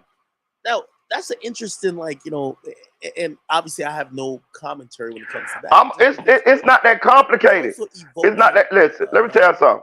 It's not that complicated. See, it's complicated for people who can't compartmentalize, right? Not everybody knows how to compartmentalize. Some people like just throw the whole baby away. You know what I mean? Throw the baby away with the bathwater, right? So some people are gonna look at it like, okay, so if she did this to Kim Porter, if we find out that she factually did this Kim Porter, then they're not gonna be sympathetic towards her and her situation, right? Some people are gonna feel that way. Some people are gonna feel like you get what you deserve. This is your karma. Fuck you. Some people gonna switch, like Nate said it. Shout out to Nate said it. Some people gonna turn on her, right? But I'm gonna say this: two things could be true. She could be a bully and then turn around and be a victim. Two things could be true. Two things could be true. She could have bullied Kim. She could have bullied Kim at 5:30 p.m. Right? She could have been over at Kim's house. She could have laughed in Kim's face. She could have disrespected Kim in her home. She could have went and had sex with Puffy in one of the other rooms in the mansion. And that's what he's talking about when she was at Kim's house on some super disrespectful shit. If you know, you know. What he's talking about is she was having sex with Puffy in Kim's home while Kim was home. That's what he's saying. Now maybe Kim was in one of them other rooms over there in the mansion, but he's saying that's what was going on. And honestly, for that to happen, I believe that they had to be doing a lot of things together. That's to me, that's the only way that you get to the point where Cassie could be at their house and Kim at their house, and Puffy could be busting Cassie down at one side of the house. That's what I think. That's what I think happened. So anyway, um, she could have been bullying Kim, laughing at Kim, a co-conspirator in the abuse of Kim at 5:30 p.m. And then at 6 o'clock p.m., she could have been a victim. You see what I'm saying? Diddy could have jumped on her. Diddy could have made her do some things. Diddy could have dragged her down the thing, the stairs, like Ike did Tina. So two things could be true. That's what I think. And I believe, and honestly, I believe two things are true. It has to be two things. Well, I ain't gonna say it has to be because I don't know the part about I can't factually say the part about her interaction with Kim is true. These are all allegations. But I do know that Diddy did beat on her because I seen it on tape. See what I'm saying? So if they can prove that she was a willing participant in as far as the bullying and abuse of Kim, then two things will be true. Because I already seen she got her ass kicked. So she's a victim. That's she was a victim. In that video, she was a victim. So I think two things could be true, personally. You know what I'm saying? Please hit that like button. Please donate to the channel. It's a $20 gold cash app at the bottom of the screen right there. But I'm gonna say this too. Academic be thinking he's slick too, bro. You can't. Listen, you ain't slicker than me, dog. You're a very intelligent guy. You're articulate, but you ain't slicker than me.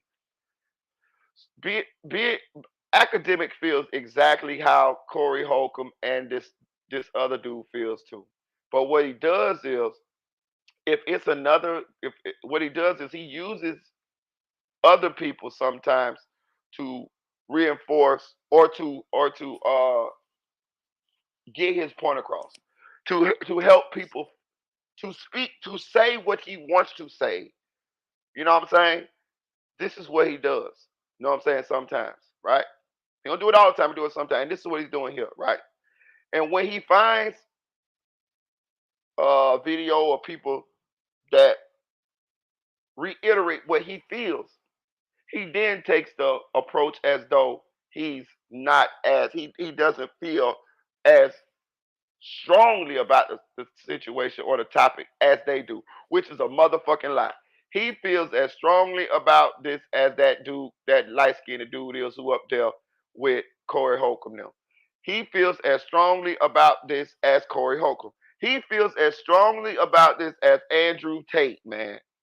If you've been watching Academic long enough, you know Academic definitely outwardly, I'm gonna say outwardly, he feels strongly, he feels strongly the same as Kevin Samuels, Andrew Tate, Corey Holcomb, and this light skinned guy feel about women. And why I say outwardly, because if you ain't heard them motherfucking recordings of his girlfriend recording him crying on the phone, begging on the phone, baby, please, baby, baby, baby, please, baby, baby, baby, baby, baby, baby, baby, baby, please. Now listen, I don't listen. Me personally, I ain't hating on a nigga about that, man. If you love a girl, my nigga, and you want that girl back, I know some niggas might say it's simp shit. I'm not gonna say that. I'm not gonna say that because, bro, that's if you love a girl, my nigga. You know what I'm saying? Hey, I'm not finna judge you on none of that shit, my nigga. Especially what I will do, what I will say is if that girl ain't giving you no, if she ain't receptive to that shit, if she laughing at you or she putting that shit back out there so people can ridicule you about, and if you are portraying an image that is totally different from the image you are behind closed doors, I got a problem with that. And this is what academic does. When you listen to academic, it's fuck this bitch, it's fuck that bitch. He definitely does not feel for women, not as much as he lets on. You remember when the situation with what it ain't Lil Boom? Academic, goddamn, he found it hard to motherfucking distance himself from Lil Boom. When he had fucking videotape of this man running around the motherfucking mall, filling on people and doing all kind of weird shit, underage girls, all type of shit. Nigga, that shit open and shut case, nigga. Lil Boom ass out of here. You see, I got rid of Spoon ass, don't you? His ass was out of here. Soon as I read that goddamn paperwork, his ass was out of here. See what I'm saying? Fuck all the dumb shit. Now, academic, I ain't gonna say he don't like women. I'm gonna say he just not sympathetic. I don't know. I don't know how to put it. I don't know what words to put it in. I'm not saying he hate women. I'm not gonna say that. He don't say he hate women. Cause I heard him on that goddamn phone crying. Baby, please, baby, please, baby. That girl put that shit out there on the internet. That shit was out. I was fucking shocked when I heard it. Because if you watch Academic on his channel, the image he put forth is, oh, I don't need a bitch. I got this going on. I got this going on. That nigga was motherfucking like a motherfucking 1965 R&B sang on that bitch. Said I wish it would rain, oh I wish it would rain. Oh oh oh oh oh oh oh, and I cry, oh oh oh oh oh oh oh. Boy, that's how that nigga sound on that mother. Who that? Lenny Wilkins. That nigga was crying his ass off about that goddamn girl. The same girl that put your motherfucking medicine out there that said you had bumps on your dick. The same girl that was exposing your ass left and right, talking shit about you. The same girl that if you go and look on motherfucking the dating site, she on the goddamn dating site right now. You can date Academic's girlfriend right now if you fucking jump in that guy on that dating. I had a screenshot. She was on the fucking dating site, nigga. Like, yeah, nigga, what's happening? Know what I'm saying? You could date Academic's fucking girl right now, nigga. You jump on that goddamn dating site. She right up there, her face up there, everything, nigga. It's a green light right above her goddamn profile. Like, yeah, nigga, come get it. Come and get it. Dinner. You see what I'm saying? This is the woman that you is out here breaking up with, getting back with, breaking up with, talking shit about, breaking up with, getting back with. Same woman that allegedly stole $500,000 from you. Bro, cut it out. Cut it out, bro. Like, for real, bro. Like you was tripping for, you tripping little for no. You tripping little for no. Know what I'm saying? You out here portraying that you is you know, you so alpha, you so fuck a bitch. A bitch can't do this, a bitch can't do that. A bitch ain't getting by with this, a bitch ain't getting by with that. You ride other people, you ride other celebrities about their interaction with women, but at the same time, here you is simping like a motherfucker, letting the bitch take $500,000 from you allegedly, so you say. But on of course, she still stole from me. A bitch steal $10 from me, it's over. Because if you'll steal from me, you ain't no telling what you'll do. Know what I'm saying? We got to have trust here, baby. Know what I'm saying? If we don't got trust, we don't got nothing. Know what I'm saying? Straight up. You letting the bitch take money from you, and then you taking the bitch back. Not only that, you begging for the bitch back. Know what I'm saying? You got me fucked up, player. And listen, I'm gonna tell you something. I ain't gonna sit here and say I always been the hardest nigga about bitches. I ain't gonna do that. Know what I'm saying? Straight up. But it's some shit that I ain't finna put up with.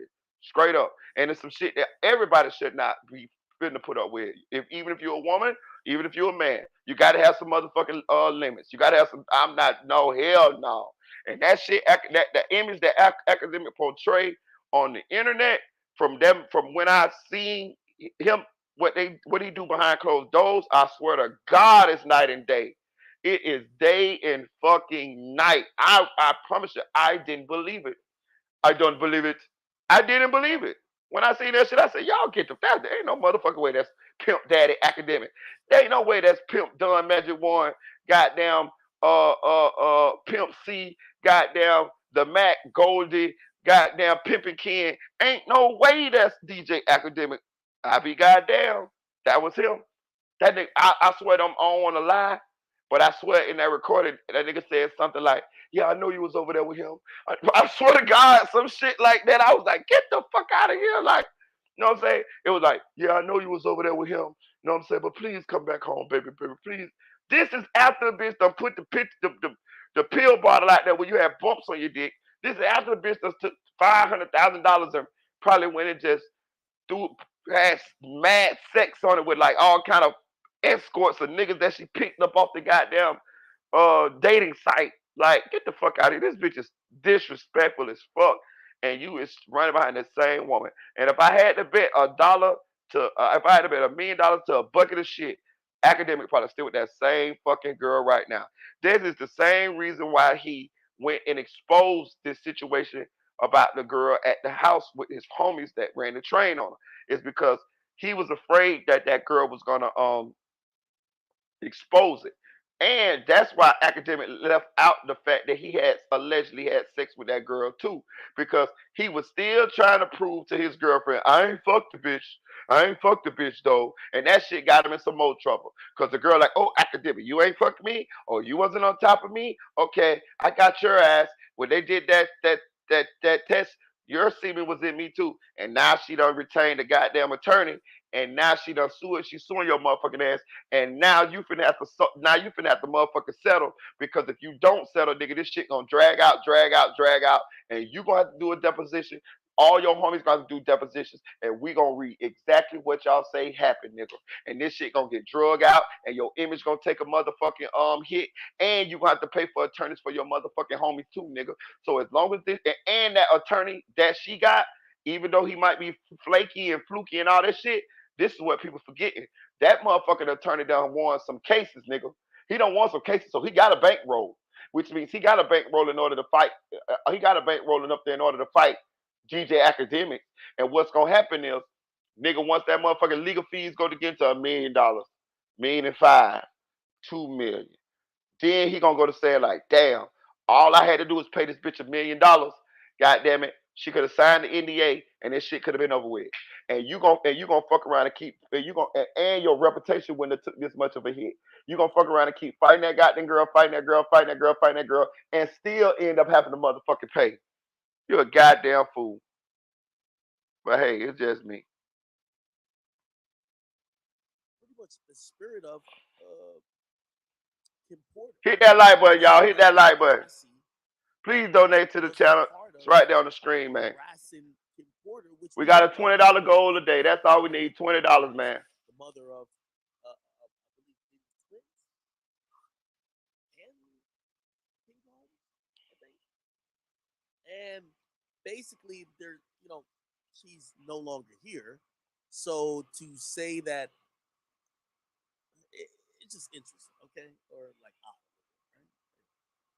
What we know, what we see. Do you think that woman had sex with him after he whooped her? 100 Probably, million yeah. times. She stayed with him many years after that. Talking about? That's not still. I don't so you're like a trying to say, motherfucker. If a bitch whoop my ass, I'm through with you. Well, hey, I had a cousin get stabbed 4 times in the chest in his sleepster. A mom. I got 50 first cousins, and 80% of them is women. All women aren't dainty women that need to be. Truth. I get that. Somebody, that is the truth. I believe that. Hey, this make me think about the story of Hot Dog. If y'all been following this channel long enough, go look at my videos. Go down, look at my videos. I told a story of one of my homies from the block from Jackson Street in Orlando, Florida, named Hot Dog. He was dating this woman. Hot Dog was older than me, so he was dating this woman. Him and this woman had a toxic relationship. They used to argue all the time, shit like that. They got into it one day. Goddamn, he drew a gun on her. She drew a gun on him. Both of these motherfuckers had guns at the same time. She was on one side of the car, on the driver's side, because she was driving. He was on the passenger side of the car. They both were standing outside of the car with the doors open. He had his gun on her over the hood of the car, not the roof of the car, the roof. She had her gun on him over the roof of the car. So they both got guns pointed at each other, like a Mexican standoff. This is about dusk. It's about dusk dark, about 6, 7 o'clock at night, right? Everybody out telling man, put the gun down, put the gun down, put the gun down. She said, I ain't put my gun down until he put his gun down. He said, I ain't put my gun down until she put her gun down. So them neither one of them motherfuckers put the gun down. Both of them motherfuckers got guns on each other, right? He got like a 38, she got like a 22, right? All of a sudden you hear a shot bring out. Bow! He fall. He fall, right? When he fall, she didn't shoot him. How about one of her daughters? She had some older daughters, like 19s, 18s. Some of them, she had like 3, 4 daughters. A couple of them went to high school, but she had an adult daughter too, and a couple of them had little babies. One of the daughters was standing behind Hot Dog while he had the gun pointed out at her mama. She shot him in the side, in the hip. He fell, right? When he fell on the ground, I swear to God, nigga, this shit was like in a movie. The mama ran around the back of the car from the driver's side to the passenger side, stood over him. One of her foot was on one side of his head, and the other foot was on the other side of his head. Nigga, she leaned down and she motherfucking shot his ass right in the forehead. Bow! I swear to God, this is the goddamn truth. Everybody from Orlando, Florida, Jackson Street, know this is the true story. I told Marita got the real story. She shot his ass right in the motherfucking middle of the motherfucking forehead. Bow! Then she runs around back to the driver's side of the car. She tells her daughter, come on, let's go, let's go, let's go. The daughter jump in the car. They haul ass. They Thelma and Louise. They out of here. They gone. They gone, right? How about the ambulance come? Everybody call the ambulance. I'm standing right out there. I'm witnessing this shit. Swear to God, dog. They wrap him up. They put him they lower him on the stretcher, put him in the back of the ambulance. The nigga yell out and say, I'll be back by next week. Swear to God, that's what this nigga said. If I'm lying, Lord, take the breath out of me. Bruh. His mama then was madder than a motherfucker. He's in the hospital. When he went to the hospital, he wasn't cooperating. He didn't tell the police nothing. His mama then was mad than a motherfucker. He got a big family. He got his mama, his sisters. He got a brother. Like everybody mad as fuck. Like even the niggas on the block mad as fuck. But we like, man, bro was tripping. So anyway, the mama and the sisters now looking for the girl. You know what I'm saying? And the brother. They're looking for the lady. She gone. She hiding out. She hiding out. She hiding out. Nobody to see her. The apartment she had, there ain't nobody been there, no nothing. So I be goddamn next Sunday come, I get a word. Boy, you won't believe it. I say what? They say, boy, hot dog over there on Jackson. I say, get the fuck out of here. They say, bro, if I'm lying, I'm flying, nigga. Hot dog on Jackson right now, drinking gin and juice, nigga. I say, get the fuck out of here. Nigga, everybody going Jackson, nigga. It was like amazing, nigga. It was like so many people over there just like, I can't fucking believe this nigga got shot in the fucking head and this nigga's back on fucking Jackson. I swear to God, in a week. And he said he'll be back in a week. I don't know how this motherfucker knew that he was going to be back over there, but he was. Listen, I promise you, that day, that Sunday right there, turned into a block party. It was so many people, because people thought he was going to die, It was so many people that was amazed that he had just got shot in his fucking head and was on the block the next fucking Sunday. Not only that, he got shot in the head and wasn't nothing wrong with him, y'all. You know what I say? It was not nothing wrong with it. This nigga wasn't like wooski or none of this shit. This nigga was regular. What happened was she shot him with such a small caliber gun to when it went into his forehead, it went under the skin. So it hit his skull and it went under the skin and it was stuck between the skin and the skull. But she shot it right in the middle of the forehead. But I guess the angle of it kind of had a little, it kind of went around the curve of his skull. So the bullet was inside under his skin of his forehead, but not in his skull. And they took it out or whatever. But he was fine, right? He had his head bandaged up and shit. And then he was on crutches because the daughter shot him in the hip. So it kind of hit his pelvis. So that's why he fell. So I think he had a broken pelvis a little bit or a fracture or some shit. But he was fine. I mean, mentally he was fine, cracking jokes, everything. You know what I mean? Man, I don't know what happened. I don't know who hooked them back up. But within a week after he got out of jail, out of the hospital, he was back with the lady who shot him in the motherfucking head. On God, nigga. Go look at my video. It's a video. I got a video of it. He was back with the lady who shot him in the head, nigga. They went. My homeboy John Boy and my baby mama cousin Kia got married like a week and a half later. Him and that lady was at the wedding, slow dragging in the middle of the goddamn floor. Hold on. In front of his mama, in front of his sister, in front of his brothers. They was fucking upset. They was fucking pissed that this nigga would allow this bitch who shot him in the fucking forehead to be back into his life. Not only that, to be slow dragging with this bitch in front of everybody at John Boy and Kia's wedding, like he just loved this bitch. Like, bro, I'm telling you, dog, this is some real shit, dog. So I said I to say this. It go back to what bro said. All women ain't dainty and all this shit. Some of these bitches is gangsters, man. I'm telling you. Some of these bitches that gangsters that like gangster shit. I'm just telling you some real shit now. Why you think the bad boy get the women, man? Cousin. But there's it's also a because thing we called was together Stockholm for the syndrome longest. for some people, and that's crazy. His wife shot him 5, 6 times on their honeymoon because another girl called the phone, shot him, snuck him with a gun. When this nigga came to, because it's a miracle, he lived. And I love him to death. But you know what this motherfucker said? What? I got to go get my wife out of jail. Oh, yeah, that sound like hot dog. All women are victims. I don't. But that's all I mean. That's what once he came to and realized what happened. Because you know when he woke up, he wasn't right at first. Yeah. But once he realized what happened, yeah, this motherfucker was worried about the bitch who tried to murder him. Yeah, that's wild. I'm not sticking up for men that whoop women. What I'm saying is, you know, all women aren't victims. All women are not victims. Right. We know they suspended Stephen A. when he had the balls to say something like that. You say what? They suspended Stephen A. off ESPN when he had the balls to say something like what you just said. Yeah. Please hit that like button, y'all. Please donate to the channel, man. Please donate to the channel. Cash App is at the bottom of the screen, y'all. And please hit that like button. Please hit that like button. Now, to address what all of these guys are saying, they're basically saying that, hey, Cassie may have been just as violent. I don't know. I only see Cassie's relationship with Diddy and what she said. Diddy hasn't really offered any defense. He hasn't offered anything else. I do have to say, listen, that's a possibility. I'm not going to rule it out, but I'm only going to go off what seems more plausible and what seems what is. The fact is this, man.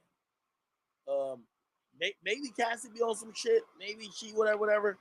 What we do know, not only by watching the video, what we've heard, and Diddy ain't and provide a response, and that nigga Diddy was on some wild shit. And it's kind of immature and premature for us to even offer defenses for a nigga who don't even defend himself. You don't even see Diddy, like Diddy apologized for beating her ass, but he ain't even apologized to her. He apologized for us seeing the video. It looks crazy on us to be just sitting here trying to offer up defenses saying, well, some women are bad. Hey, listen, y'all know me. I know some women who are really devious. They'll lie, they'll cheat, they'll steal from you, and they'll set you up. So I'm not saying women can't do that. But if we're in a situation right now where we're seeing video of Diddy beating the brakes off of this woman, yeah, maybe it's possible that she was down with all the freak offs. Oh, maybe it's possible that she was really a treacherous chick. But what we have seen so far, what the evidence has proven or at least shown to be true, why the hell are we over here wondering if Cassie did something rather than thinking about the person who actually did do it? I'm going to tell you why we wondering. I'm going to tell you why we motherfucking wondering. I'm going to tell you why we wondering. And don't get it twisted. Don't get it twisted. I'm Team Cassie, nigga. Straight up. I don't give a fuck if Cassie had fun jumping on multiple dicks at the freak off. Not me. I don't give a fuck. I'll be honest with you. When it comes to me seeing Cassie get them motherfucking foot split on her And them Bushwick Bills on them. You remember Bushwick Bill on My Mind Playing Tricks on Me, Ghetto Boy song? So we triple teamed on them, dropping them Fifth Ward B's on them. Yeah. When it comes to me seeing that, I don't care. I know how to compartmentalize as to what they're alleging that happened with the Kim Porter situation. So I'm happy Cassie got whatever she got. I really wish she would have got more, personally. I do. I want him to bankrupt that nigga. I want goddamn listen, I don't even care that lady, and I'm just being real now. This is just me, y'all. You don't have to feel how I feel. I respect your opinion. You know what I'm saying? Real talk. I respect all of y'all opinions on this subject because this shit is nuanced. I don't even give a damn if some of these allegations is false. I'm just being real. That lady that said Diddy R-worded her 30 years ago, I hope that is fake. I do. You know I hope that is fake? Because that'll mean she really didn't get assaulted and she finna break the bank on this bitch ass nigga. You know what I'm saying? And the reason why is because I seen that nigga beat that girl. And I ain't see it but one time. But I seen it. That was enough for me. And the beatings that lady allegedly took from the description was way worse than what we saw on that camera. So I don't give a fuck if Cassie was a willing participant. Me personally, I'm talking about in some of this shit. I don't. I that money is for the ass whoopings. Know what I'm saying? And I feel like all of the women that he beat, assaulted, or whatever, they should get paid. All of them. That little 17-year-old girl that they flew in and they assaulted that girl, she need to get 500 million motherfucking dollars. Know what I'm saying? Straight up. I want him broke. I want him in the middle of a motherfucking street with a sign saying, "Why lie? I just want a beer." Know what I'm saying? Straight up.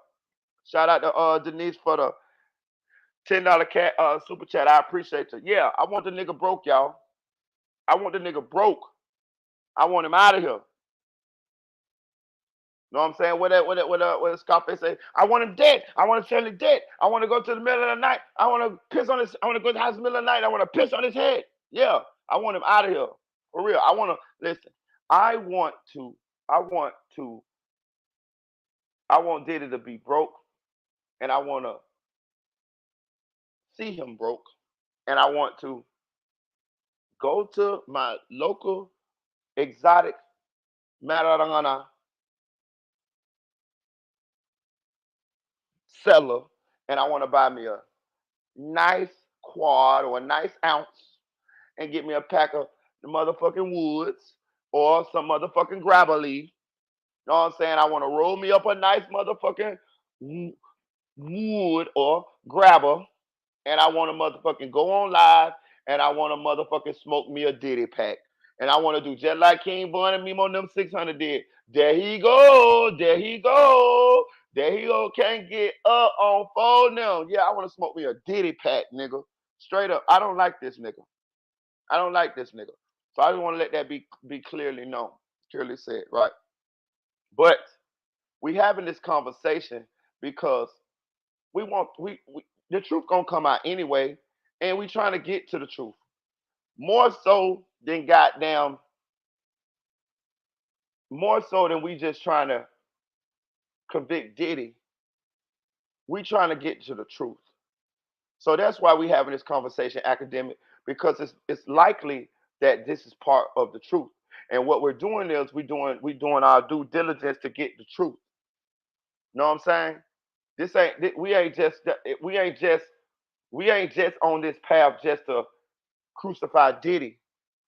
We on this path to find out what happened. The cat is out the bag. The jig is up. What Cat Williams said? This is 2024. This is the year of truth. All things will be exposed. So if Mary J. Blige was hunching on Danny Boy at 16, 15, 16 years old, like he said on Art of Dialogue, God damn it, we want to know. God damn it, if you was at them Diddy parties, God damn it, and you was doing some shit you ain't supposed to be doing with some underage people or something like that, God damn it, we want to know. You know what I'm saying?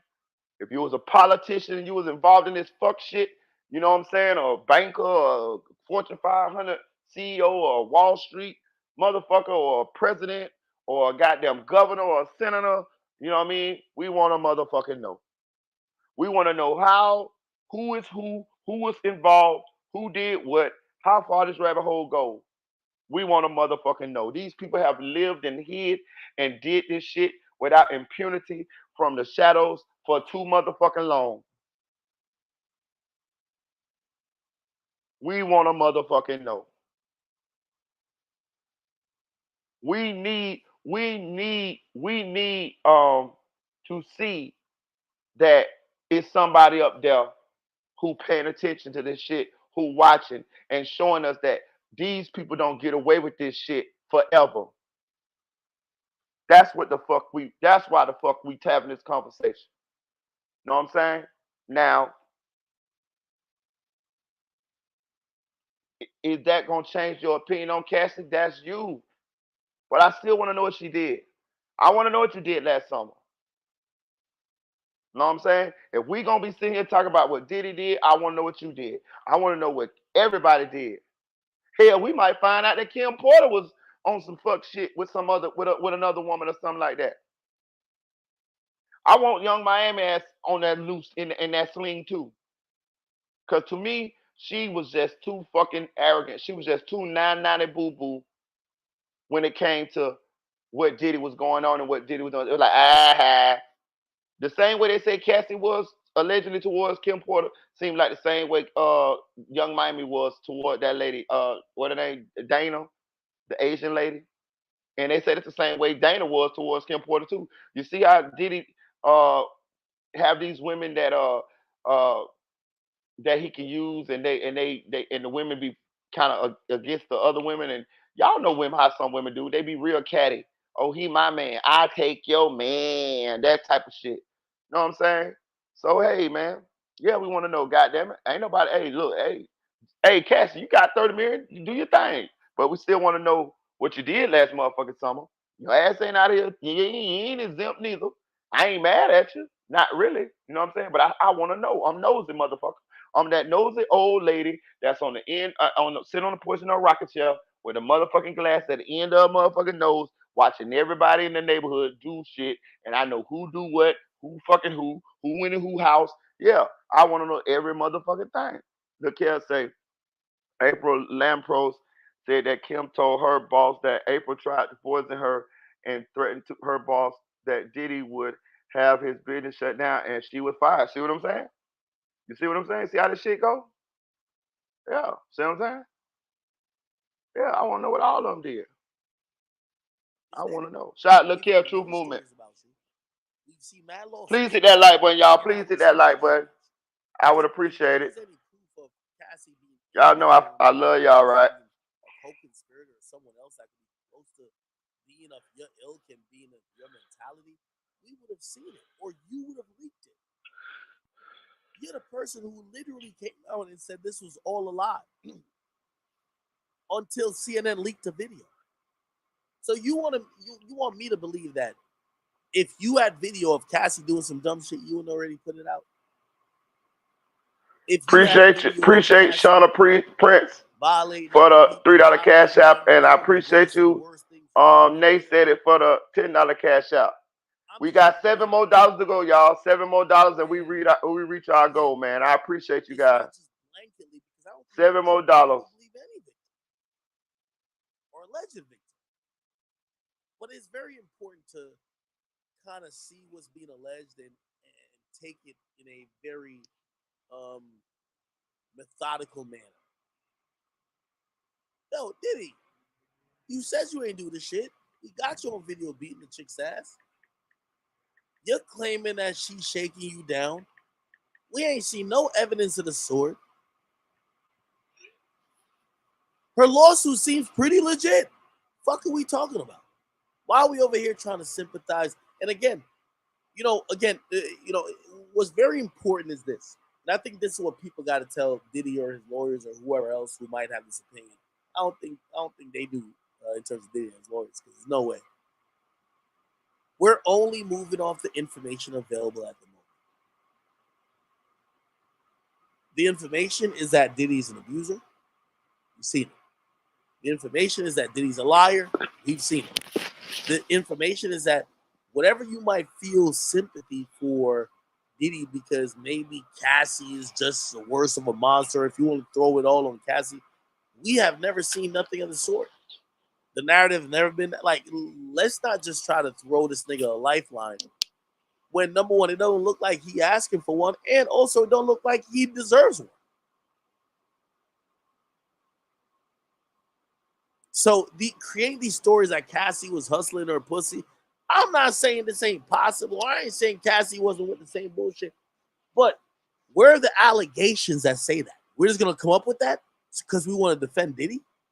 Is it because Diddy's a man and we're a man and I'm a man and these people talking, they're a man and they're like, yo, we got to show that us men, nah, bro. We ain't had no allegations. Hey, man, let me tell y'all something. Don't y'all believe this angle that Academic is portraying? Academic do not. I watch enough of DJ Academic to understand that DJ Academic does not fucking. He's playing devil's advocate since 51. Since Corey Holcomb and this light skinned guy, I forget his name. I'm sorry. Is taking the stance that they're taking. Academics is smart enough to understand that he's playing devil's advocate. He's giving you a contrast to their opinions. But trust me, inside, Academic feels like them. You know what I'm saying? For real. Of Cassie doing nothing crazy.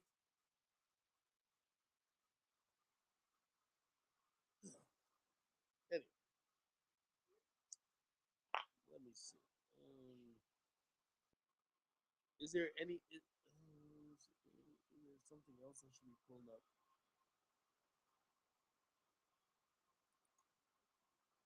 Did I hear the 50 Cent shit thing? There's more stuff with Sean Kingston and his mama. Yeah, fuck all that. Hey, look, check this out, man. I ain't no motherfucking fool. I got common sense, right?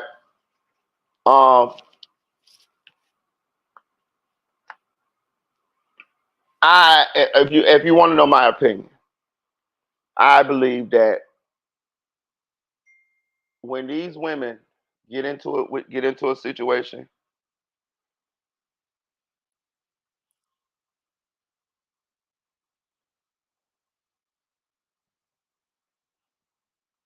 when these people get into a situation with Diddy,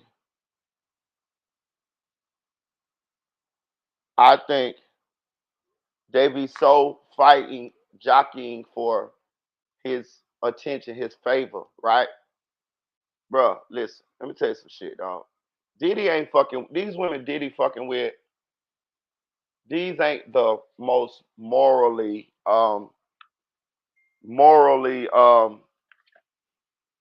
conscious women. You know what I mean? Like, I hate to say it like this, but I'm just keeping it real. You know what I'm saying? Like, and I'll say this too.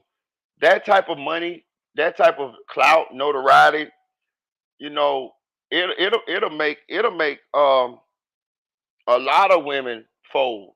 You know what I'm saying? I'm just being real. I'm telling you, Diddy could take a lot of people's ladies just because of the possibility of the life that they could be able to live. You know what I mean? Real talk, like G shit. You know what I'm saying? It's not a. I ain't gonna say it's not a lot, but it's some women that won't fuck with Diddy, but it's a lot that will. I'm gonna just say it. I don't know the percentages, but I'm just saying bro. This man's a fucking billionaire.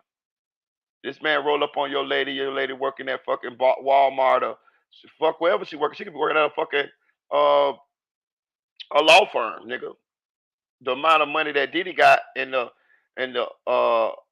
possibility of her being able to live a certain kind of lifestyle, it's hard. It'll be hard for a lot of women to turn down, yo. I'm just keeping it real. You know what I'm saying? So, can you imagine these women Bro, these and I'm not trying to say women that like to get their freak on, something wrong with them. I don't have a problem with you like you get your freak on, to be honest with you. I'm grown. So I understand what it is to be grown. When it's grown when you become grown, you one of the privileges or perks of being grown is you can have relations with who the fuck you want to have with, when you want to have it fucking with, as long as they want to have them with you, and as long as it's motherfucking is consensual and it ain't motherfucking illegal. You can do that. So if you men, you want to do the horizontal mama with a man, I'm gonna crack on you, me personally. But that's your prerogative. If you're a woman, you want to have horizontal mumble with a woman, that's your prerogative. I'm not gonna crack on you because I like women that like women. I think a lot of us men do ever since the government twins. But that's your prerogative. So I'm not casting no aspersions on them because they like to get freaky.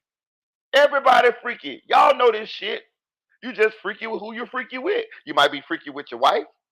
You know what I mean? You might be freaky with your boyfriend. However. So I'm not casting no aspersions on that. We ain't finna be sitting up here like we're motherfucking Joel Osteen church now. You know what I'm saying? We ain't gonna do that. But what I'm saying is these women is not the most morally what's the name women.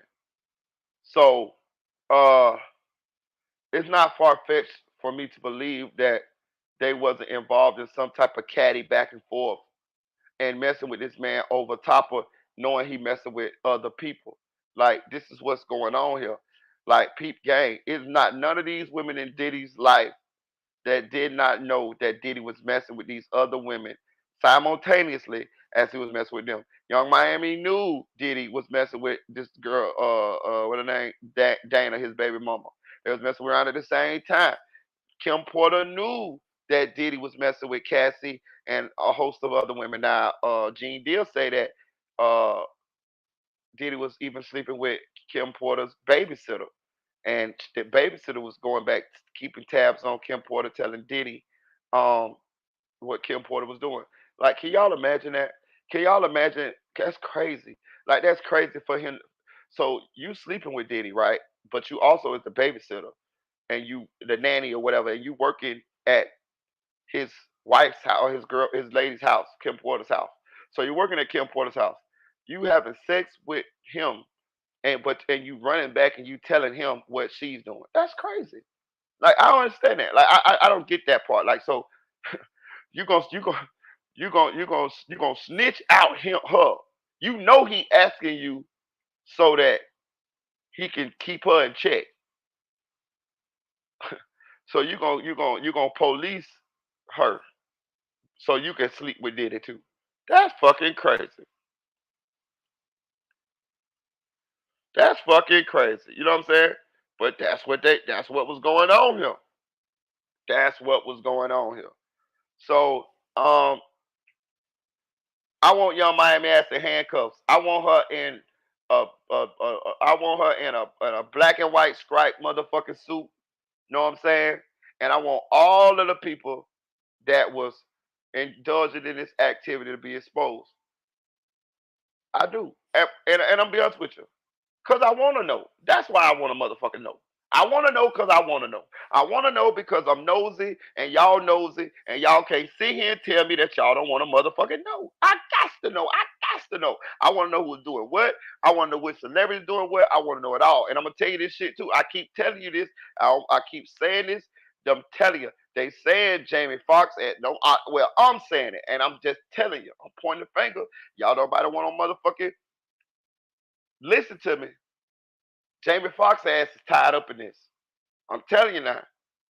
Jamie Foxx ass need to get low, low, low, low, low, low, low. I'm telling you. I'm telling you now. Jamie Foxx is baby Diddy. I'm telling you this shit now. Jamie Foxx stole these same parties that Diddy stole. Jamie Foxx got footage from the Diddy parties, a lot of Diddy parties, because he said out his own mouth that that's how he used to get into Diddy parties. He used to bring his camera and he used to record. He got tapes, y'all. He got them. If I was the authorities, I'd already been in his crib. Jamie might have enough sense to get rid of him, though. But Jamie recorded a lot of Diddy parties. Keep your eye on Jamie Foxx, y'all. Keep your motherfucking eye on Jamie Foxx. Trust me now. Because I don't see too many people talking about it. Keep your eye on Jamie Foxx. Trust me now. Trust me now. I want to know. I got to know. Jump in the chat if y'all want to know who did what. God damn it. I know y'all want to know. I want to know, and we gonna find out. God damn it. I'm gonna dig. I'm gonna dig. I'm gonna dig. God damn it. Shit, that's what we do here. We deliver the news. God damn it. So, do I think Cassie is totally innocent? Hell no. Do I think Cassie was throwing it back on some of them escorts' dick? Hell yeah. Fuck yeah. Bro, listen, listen. One thing about your boy Marita boy, let's be real here, dog. Let's be real here, dog. Let me just one thing about your boy Marita boy. I say the shit that people are afraid to say, or the shit that people be afraid to say. Fuck that. I'm Bernie Mac around this bitch. Know what I'm saying? Listen, check this out. I understand that it's a taboo on women sleeping with multiple men at the same time. I get it. It's a taboo, right? It's a double standard, right? But it's different for a man, right? A man, it's looked at, oh, it's player. That's the smooth shit. You know what I'm saying? They got two bad chicks in the bed with them. It's some player shit, right? You can't tell me that if a nigga want to have sex with two women at the same time, you can't tell me that a woman that shit ain't. You feel me? That's a man to you. That's the same as if it's a woman to me. Some of these same women will fuck with you today and fuck with another nigga the night in the morning. That's the same shit. That's the same shit. It's women that'll fuck with you right now and fuck with another nigga 2 hours later. That's the same shit. But it's a taboo, and I get it. It's a what they call it shit? A double standard. So I get it. So if they want to keep it, like that, that's cool. But I'm gonna tell you something, real shit. It ain't it that it's not as it's just women know that if they expose that side or let people feel like they like that type of shit, they will be looked at a certain kind of way. So they hide that shit. But I'm telling you, it's more than you would think that would entertain that if it wasn't a stigma on it. Trust me. And that do entertain that on the low. Looking at Cassie, you couldn't tell me that she would be a person that would be indulged in that type of situation. That's how this shit goes. You can't look at nobody and say, oh, yeah. Well, a lot of times you can't look at nobody and be like, oh, yeah, damn. They probably like this, they probably like that. See what I'm saying? A lot of times it be unassuming people. That's why even though I talk my shit on this channel right here, I try to let y'all know I don't judge. Do what y'all do. I talk a little shit, I crack a little jokes, don't get it twisted, but I really don't be giving a fuck. Because y'all grown people. You know what I'm saying? Y'all grown people. Now don't get caught around here. Well, I ain't gonna even tell you no lie. Shit, I just had to show nasty love, and one of my co-hosts said they like to dress up in outfits and shit. You know what I'm saying? Like chicken suits and shit. One of my co-hosts said she dressed up in a chicken suit. You know what I'm saying? For her boyfriend. That's hilarious to me. But she did it, and that was their thing. You know what I'm saying? So hey man, I ain't judging nobody. Do your shit. And I'm just here to tell y'all, even though people don't want to have these, people might be afraid to have these conversations or be afraid them in it. And you don't have to. It's not everybody's business. You don't have to tell your business. You don't have to tell what you like or what you don't like or whatever, you know. But I'm here to tell you, trust me. Buddy just came up with that unpopular opinion where he said that some women like to fight, some women, you know what I mean, ain't just dainty, you know what I mean, whatever. Some women are gangsters and some women, you know what I mean, are that way. I'm sitting here telling you real shit. Some women is freaks, god damn it, and some of them like, god damn it, some of them like niggas in that goddamn bedroom. You know what I'm saying? For real now, G shit now. The dynamic done changed. It ain't just goddamn it. Some women look like they look at you like you the woman, and they just knocked you off. I'm telling you, listen, some women hit it and quit it too, nigga. Some women just want to knock you off. Like, you know how niggas used to be like, oh yeah, I hit her. She, she under she a notch under my belt. Nigga, some women look at you like that too, nigga. They don't want no relationship. They don't want nothing. They just see you, like you, infatuated with you, and they want to fuck you one time or two times and get the fuck on. How you, nigga, you don't remember Boomerang? Eddie Murphy Boomerang? You don't remember when Robert Gibbons had his ass fucking holding that sheet? He was in the bed holding that bedspread like, ooh, ooh. Yeah, some of them have your ass in there just like that. You better wake up. For real. Some women is like dudes now, bro. For real. So when dudes be looking at it like, oh yeah, man, I hit her. Man, them women be looking at it like, nigga, so? You know what I'm saying? Nigga, you think Sexy Red give a fuck about a nigga talking about he hit Sexy Red? Sexy Red like, nigga, I hit you, nigga. You talking about you hit me. Nigga, you was on my list, nigga. The fuck is you talking about, nigga? Why you think I ain't never called you no more? Cause I just wanted to knock you, I just wanted to hit you one time. Yeah, I'm telling you how this shit go. Y'all better wake up. That shit fucked me up when I found out it was like that too out here. It's a jungle out here. You know what I'm saying? So, some women are very aggressive. Some women, we don't know. Cassie might be one of the ones. You know what I'm saying? I can tell you what, Young Miami definitely looked like one of the ones. That's why I want her ass in a motherfucking checkered, goddamn stripe, blackish white stripe, goddamn uniform. Cause you just came across as too motherfucking arrogant. I got Diddy. Yeah, yeah, yeah. Go and share that cell, Jalene Maxwell. Yeah, bitch. You know what I'm saying? It's gonna be crucial. That mule is gonna be crucial. I do believe little Doogie Howser, aka the mule. I do believe he done told something. He never had no charges. He never had this kind of pressure on him. This is the feds that got him. He jumped straight into the big boys. A lot of times, it take you take a little seasoning. We go to juvenile, then you go to the county, and then you get to like the prison and things of that nature. So by that time, you done had a little experience. Can you imagine somebody, a white boy who ain't got no record, who his first time he get ran in with the police is the feds, and they throwing these football numbers in front of this man? Man, that man a song like Canary, and that's gonna connect Diddy with this drug trafficking. Cassie is going to connect Diddy with this other kind of trafficking, and all the rest of that shit gonna fall in between.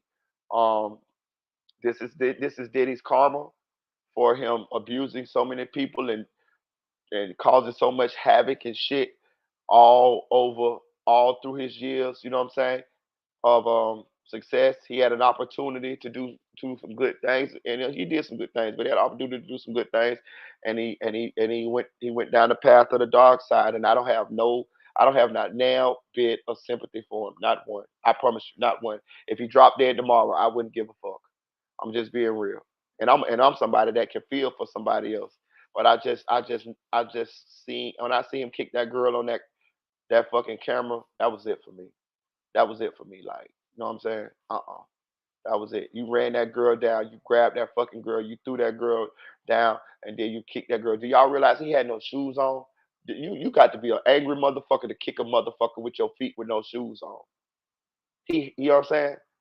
Then for all of them women that they say you beat up all over the years, all of the people that you assaulted, all of the young boys that you allegedly assaulted, all of the people that you tried to do something to, hanging people over balconies and blowing up cars and putting hits on Tupac, and yeah, you got to go. You got to motherfucking go, player. You a lot too much hot out here.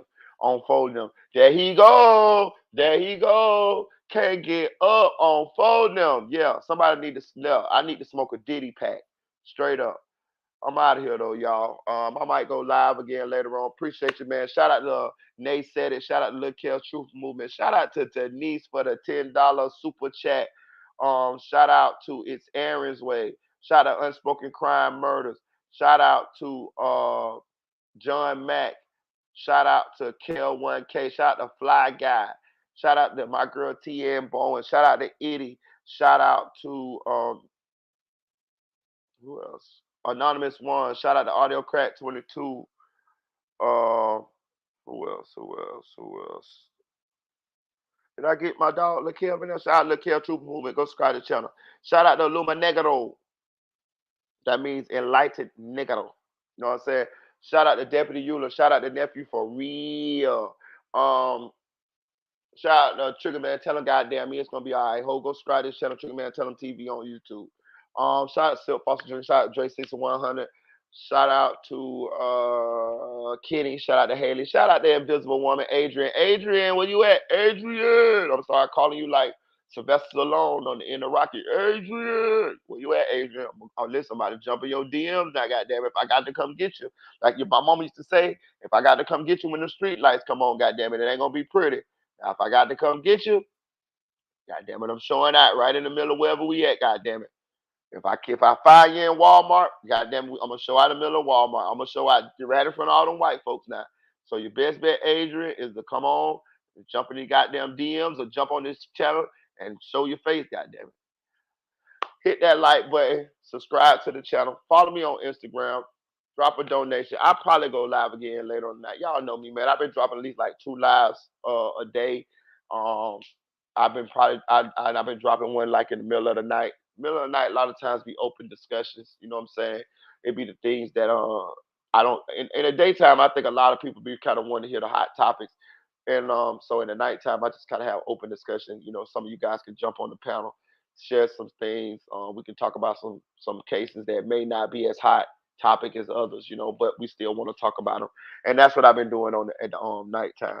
Like, share, comment to this video, man. Go check out the rest of our lives, man. I'm telling you, they be informative. We've been having a lot.